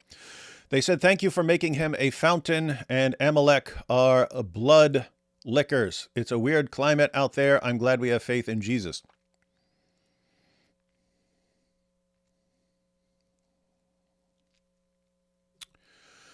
When she said, I forgive you, I bawled. Can you imagine what would happen if Tyler turns to God and spends the rest of his life serving Christ? Well, we can only hope so. And what you'd really hope is, this is what sucks. I don't know that this is going to happen. I mean, he's going to be in prison. I don't know what access he's going to have to anything. I would love, I mean, absolutely love some sort of situation where someone sits down with him and says, why did you do this? What are your reasons? What were your objections to Charlie Kirk? Why do you think he was so horrible that the best thing you could do is kill him? Because keep in mind, Tyler, he's not thinking, hey, I'm going to go do this horrible, evil thing. What's he thinking? This guy is so evil. Someone needs to take him out. Tyler thinks he's doing the right thing. That's in his mind, he's doing the right thing, which means he believes this guy is so evil, this guy has to die. Okay. I would just love, what was it that convinced you that this guy is so evil, you have to assassinate him? What was it? And to just list the things, because I can almost guarantee you. Why? Because this is what I see every single time. List the things that you think justify killing this guy. And then after he gives his list, he said this and he said that and he said this and he said black women lack the intellectual ability to process thoughts. And then every time, show him what Charlie actually said. Take him through all of that. Here's what you said he said. Here's what you heard that he said. And you thought this is so evil he has to die. Here's what you heard he said. Here's what he actually said. And go through all of that. And after you've gone through all of that, now that you've actually seen what he really said, do you think he got what he deserved? Love to see that. I publicly challenge AP to Mubahala for associating with Mike Winger. AP, where you at? Yes, AP is blacklisted from everything now until he repents. Thank you, brother. I'm traveling tonight, listening. Great show. Charlie's name translates to Church of Free Men. Oh, yeah, Kirk. Interesting. Hey, David, planning to see a psych about apathy, realizing I might have antisocial personality disorder symptoms. Any tips if I get a diagnosis? I want to have healthy relationships. I think I have Machiavellian tendencies. Well, those would be two different personality disorders, right? With that said, you can have multiple people. A lot of people don't know that you can have multiple personality disorders. They did a study. Now, it was actually in a psychiatric hospital, but they found that over half of the people who meet the criteria for one personality disorder, over half meet the criteria for another personality disorder. And there were people who met the criteria for all 10 personality disorders. Like, I would not want to be around a person who met the criteria for 10 different personality disorders. That sounds really, really weird to me. But as far as if you think you have any social personality disorder, or Machiavellian and so on, one, it's the most important step is, it seems like you're already there, is recognizing that it's a problem and not that you're superior to everyone else, right? That's the biggest step, right? People say, oh, but becoming a Christian, that's the most... Guys, you're not even going to become a Christian. You're not going to become a Christian unless you realize that it's a problem and that you're actually wrong and messed up, right? So step one is recognizing that you have a problem. Sounds like you're recognizing that you actually may have a problem. So that is good. You obviously want to turn to Christ, but you may still have still may have problems associated with personality disorder. But after that, what you'll want to do is figure out how the symptoms of your personality disorder might be an advantage in certain ways. And if they can be an advantage in certain ways, then you might start wondering, maybe that's what I'm actually made for. So like antisocial personality disorder, you probably aren't as fearful as lots of other people of dangerous situations. So notice that can be helpful. That can be helpful if you're arguing against Islam, if you aren't scared of what they can do to you. Or, I mean, if you have antisocial personality disorder, you probably like it when people are like threatening to brutally murder you and so on. It's amusing to you. I just a while back, I did a show with Young Bob. Young Bob is autistic, right? And keep in mind, you don't want to be autistic, but being a high-functioning autistic can be helpful in certain. You can't shake his attention off. He will become fixated on something. If he becomes fixated on bringing up a point and arguing, you cannot distract it. You could be hitting young Bob with sticks. It would not distract him from what he's actually, the point he's trying to get across, or the argument he's trying to make, and so on. So yeah, get a diagnosis. It's good you're going to a professional who can run you through some tests. That professional will have some advice for dealing with certain things. But yeah, if you have various symptoms, think of the various situations where those symptoms could actually help you do things that other people might not be able to do as well if they didn't have those issues. And then you have to come up with creative alternatives, right? So if you have antisocial personality disorder, you may not have remorse. You may not feel bad for things you've done. Guys, I've done some messed up things in my life. I've never felt bad for anything I've ever done. I don't even know what you guys are talking about. With this word remorse, whatever it is, I've never felt it in my life at all. Before becoming a Christian, after becoming a Christian, never felt it. I do not feel bad for anything I've ever done. There's no feeling. Keep in mind, I can recognize I've done something wrong and say, okay, that was wrong. Why? Because God sets the rules and I've gone against that. Okay, therefore I need to stop. So I can change. I can turn away from things I've done and set off on a new path. There's no feeling. There's no bad feeling associated. There's no feeling associated with it. So what I have, you could call second order remorse or second order guilt or something like that. It's not the feeling. But here's the thing. This is why I said you need to recognize that you're messed up and you have a problem. So if I do something bad, I don't feel bad for doing it. But I can recognize that I'm defective and messed up because I don't feel bad, right? So when I do something bad and I don't feel bad over it, I recognize that I should feel bad, but I don't feel bad because there's something in me that's missing and I'm defective. Well, guess what? It's not good being defective. right? It's not good being defective and messed up. So when I do something bad and don't feel bad, there's also this recognition and understanding that I'm a defective, messed up person. And that's not good. So I can just call that guilt or remorse. I can say, this guilt, it's not a feeling. It's a recognition of how defective I am. That's not good, right? It's like, I'm messed up.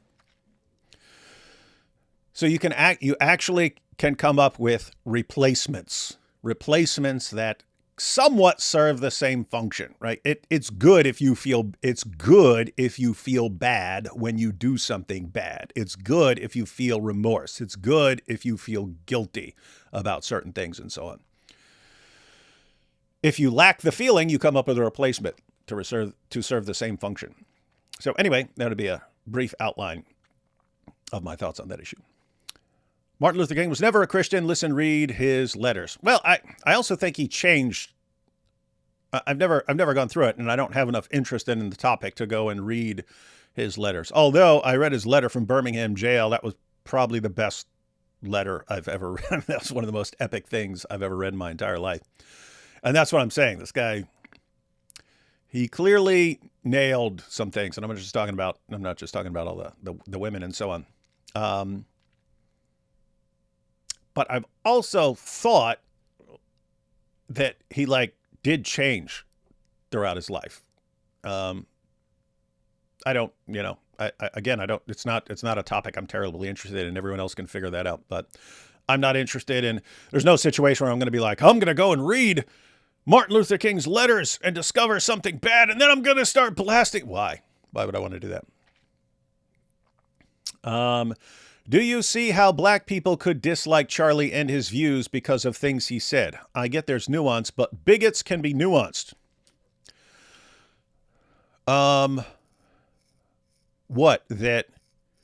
What, when he said race is a social construct, so stop lumping together people on race and then applying all these rules based on race that he thinks is a social construct, and he thinks it's actually bad for society to constantly lump people together and make decisions based on race. And he wants that entire system to be broken down and for people to be judged based on their merits. I mean, you're the one who brought up Martin Luther King. What did Martin Luther King say? What kind of world did he want? Where people are judged not based on the color of their skin, but on the content of their character. So Charlie thought that Martin Luther King didn't believe some of what he's saying, and that he may be bad in certain ways. But there, it sounds like exactly what Charlie believed. You judge people based on the content of their character, not on the color of their skin. And so if that's kind of Charlie's view, stop lumping the people together and basing all these decisions and rules and policies based on race, just dump that entire system. I could see why I could see people disliking him and so on, but do I have to agree with it? Do I have to agree and say, yes, you should definitely be hostile towards Charlie because race is really important to you, and he thinks we just shouldn't be thinking in those terms. So yeah, I can see why people would have a negative view of that, but why? What's your argument? No, we should be thinking in terms of race. We should be lumping together people based on race and then categorizing people based on race and then, having all these, having affirmative actions. Like, what are you arguing? You think that's good, that we need that? We need to move forward thinking in these terms? I don't know. It's a situation where if you think he's wrong about something, you should step up to the mic and argue with him about it. But you can't because people shot him instead. Levi Stone talks about a clip of Charlie on October 12th, 2023, where Charlie had questions. Charlie defended the war until the last day, including in Oxford. Yeah, that's the thing. Again, you don't have blind allegiance to anything that's made up of human beings. Keep in mind, you can be loyal to something in certain ways, but not to the extent where you would overlook something that's wrong, right? Like, I mean, I'll die for my country. I can't think of a situation where I would. I can't join the military or anything like that. I'm a convicted felon, but I die for my family. I die for my country. I die to protect someone. doesn't mean that what my family does is beyond criticism, or that what my government does is beyond criticism. It doesn't mean any of that. So you can be loyal in one sense. In fact, I mean, it's good to be loyal to preserving and protecting someone, but not loyal if what you mean is you're treating them as if they're beyond criticism and so on. But anyway, no, Charlie's been a diehard defender of Israel. Doesn't mean that what the government does or something like that is beyond criticism. And so, yeah, the ideas circulating, no, Israel took them out, are just beyond idiotic. Charlie was a Christian first and foremost. He always said that in his speeches. Then he was a father and a husband, and then he was American. That is a good breakdown. And when I say good, I don't mean good for him. I mean, that is how people should be thinking. On a lighter note, did you see Mike Winger was photobombing a lot of nice people's pics at the event and humble bragged about being mistaken for Matt Walsh? I like the nerd emojis here, but that's a good summary. No, I was not paying attention to what Mike Winger was doing. It sounds like something he would do, ruining other people's pictures, ruining other people's days. And then, being mistaken for Matt Walsh. That's funny. You got two nerds there. It's like, hey, look, I look like this other nerd. Paul said, it happened last night. Laura fought with DNI personal over Al-Qaeda terror attack threat alert. They classified it as extreme violence, not Islamic. Oh, okay. Yeah. No, I didn't see that. I started following you after your testimony, finding Christ after your war with psychopathy and the prison system, seeing Tyler Robinson, who is obviously a psychopathic killer. It could have been us. Yeah, that's why I said I'd be interested. I would love to sit down and talk to the guy. I would love to sit down and talk to him and see what was going on in his head. And then, because guys like that are not thinking, I'm doing this horrible, evil thing. That's a guy who is convinced that he's right. Tyler Robinson, who is obviously a psychopathic killer. I don't think he's a psychopathic killer.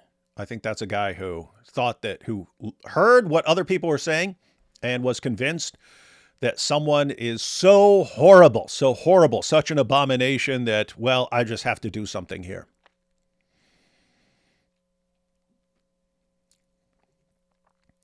I believe it was the Holy Spirit that worked with Charlie as it worked with you. I witnessed this in recent years in my life. Spread the word.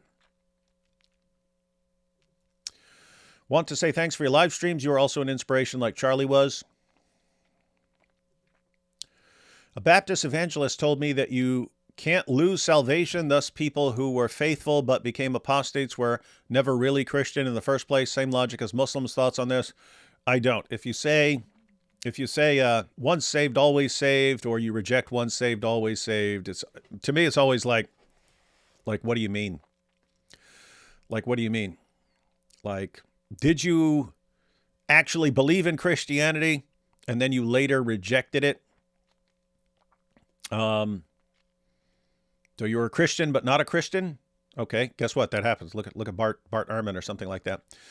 Whereas if you say you're saved, and that means something like your name is written in the Lamb's book of life from an eternal perspective, and God knows who's going to persevere and so on. Well, guess what? If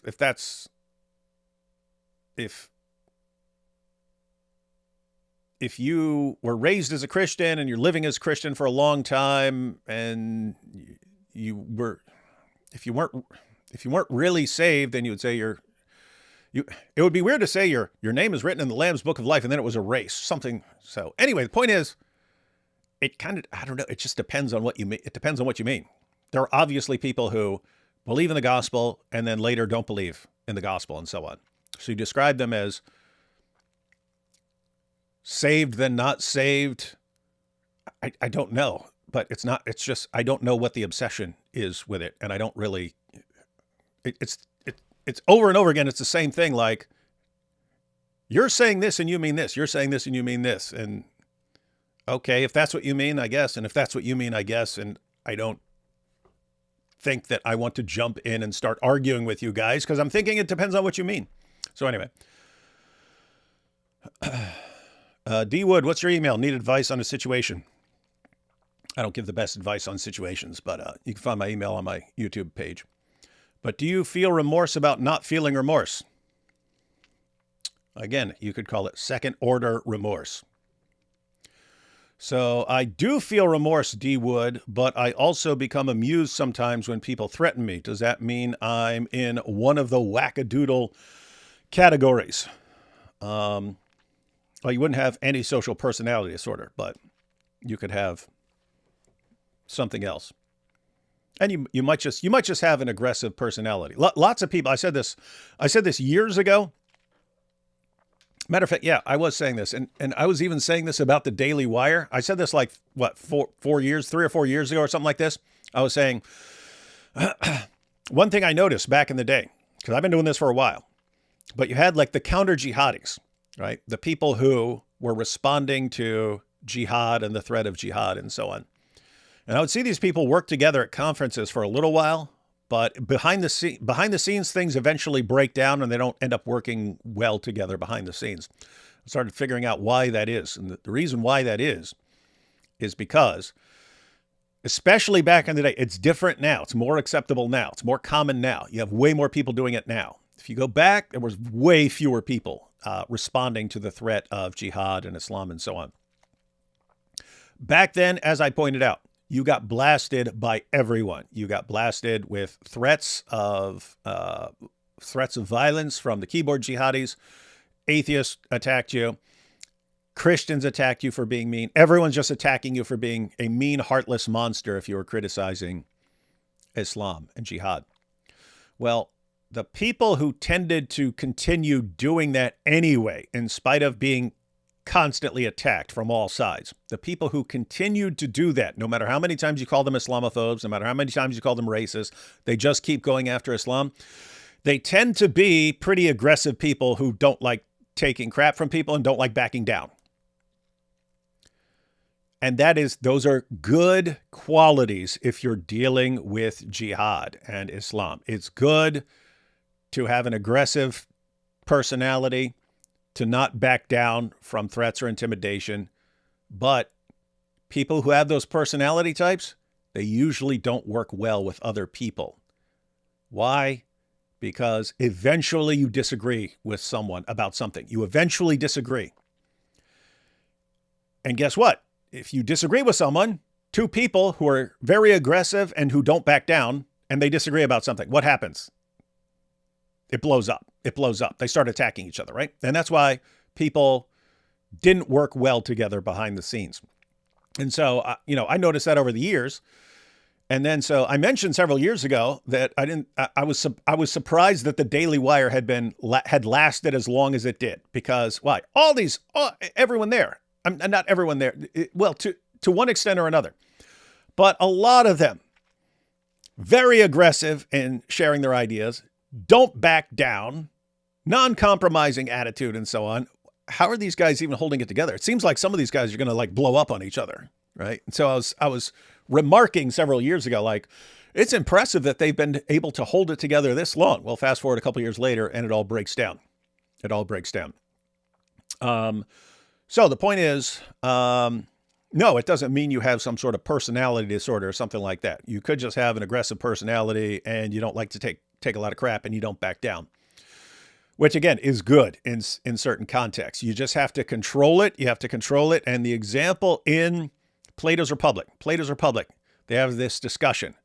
So they're trying to make like the ideal city, and they come up with the ideal government and so on. And they're talking about their soldiers eventually. They want the most just brutal soldiers on the planet. I don't mean brutal in a bad sense. I mean, they want the most diehard soldiers on the planet, just trained from the time they're children to be the ultimate military. But then they realize, wait a minute, if we're getting these extremely aggressive fighters who are they're just born and raised to just fight, how are we going to stop these guys from just taking over the city and keeping it for themselves, right? So that happens. You have militaries who just, hey, why aren't we in charge? Why are we listening to this old dork who calls himself king, or this old guy over here, this politician. Why are we taking orders from these guys? We just take it all. We just take this over for ourselves and we'll be in control, right? And I thought, okay, if we've taken the most aggressive people by nature, just the people who are just born, some people are born like more fighters than other people. So they actually want to take the people who are like just naturally aggressive. They want to take these and then they want to mold them into this super aggressive military fighting force. How are we going to stop those guys from taking over?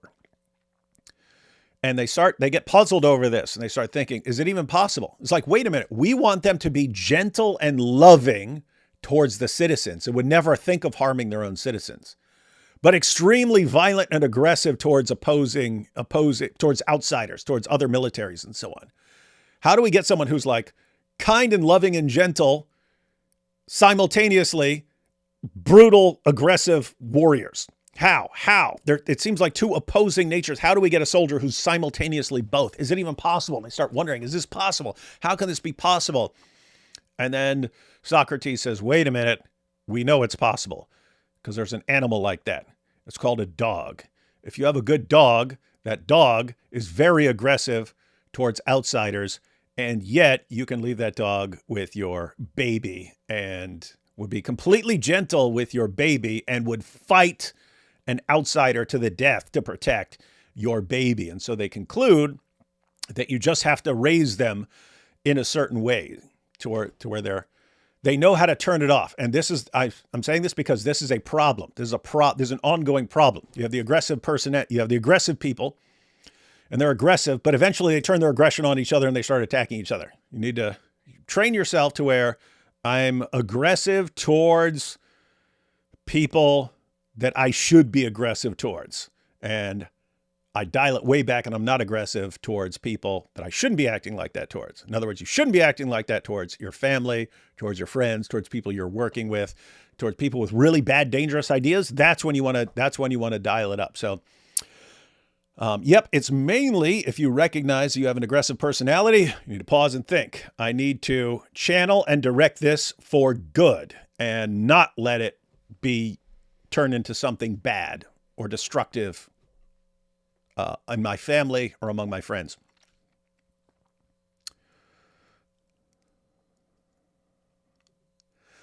Velvet Jazz says, I come for the podcast info, but stay for the excellent, insightful commentary. Thanks, Stellar, as always.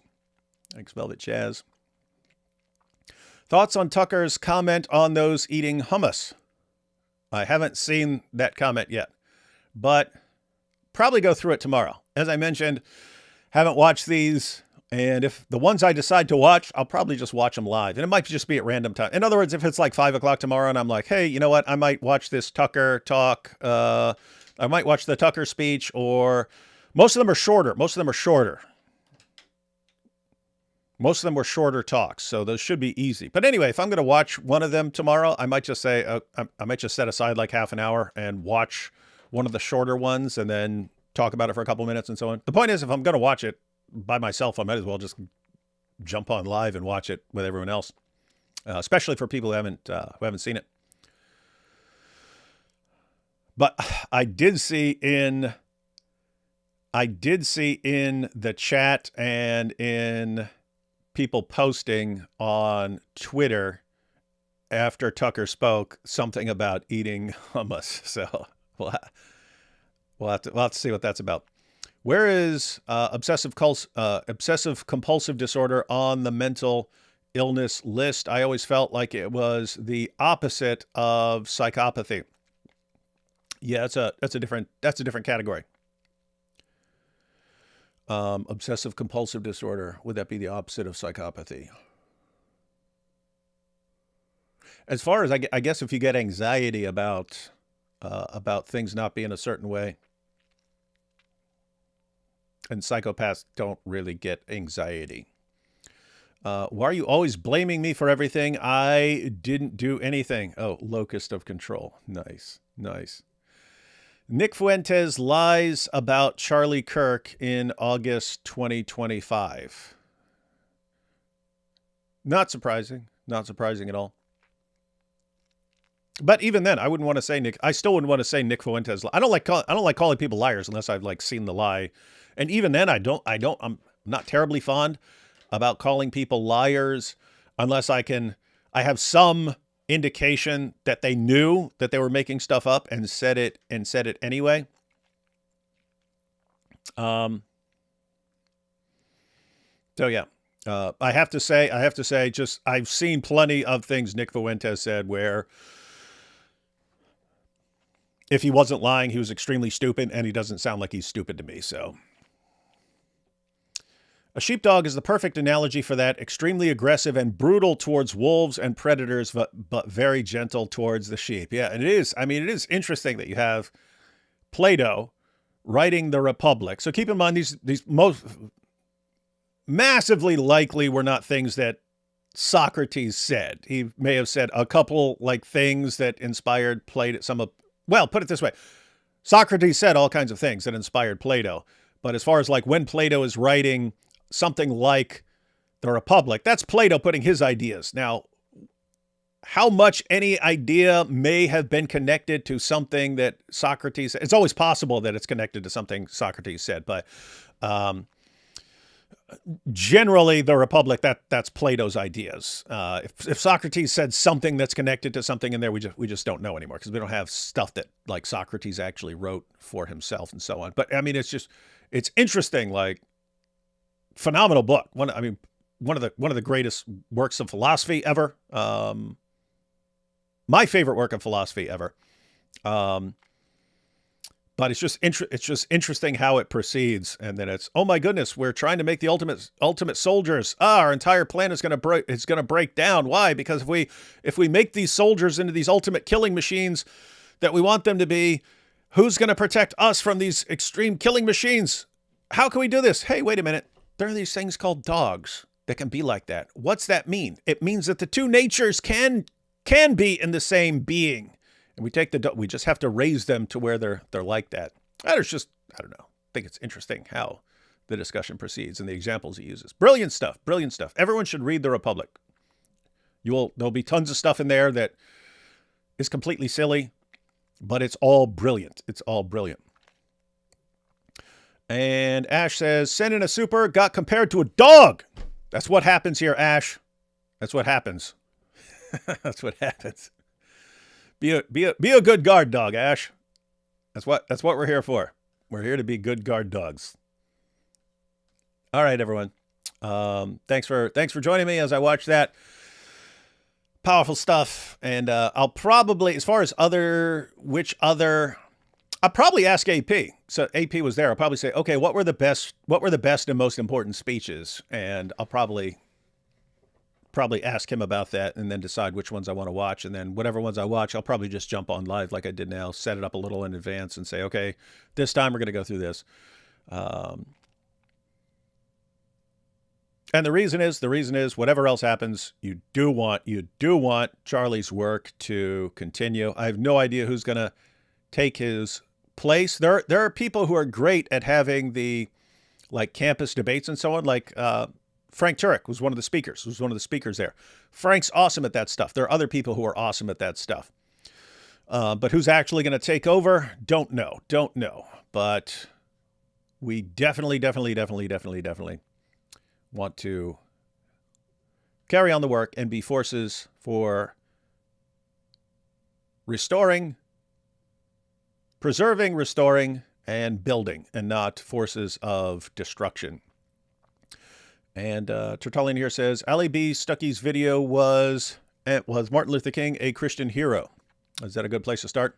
Again, I can't say I'm terribly interested in the topic. Guy who was assassinated many years ago. And let me put it this way. Suppose I go and I find out, wow, he's a way bigger dirtbag than I thought, or he's way better than I realized. It's like, what am I? I've kind of got other things to do now, right? Things that are like extremely relevant, like right now. All right, everyone. Thanks for watching. Thanks for joining me as I went through that, and we'll have more in the coming days. Catch y'all later.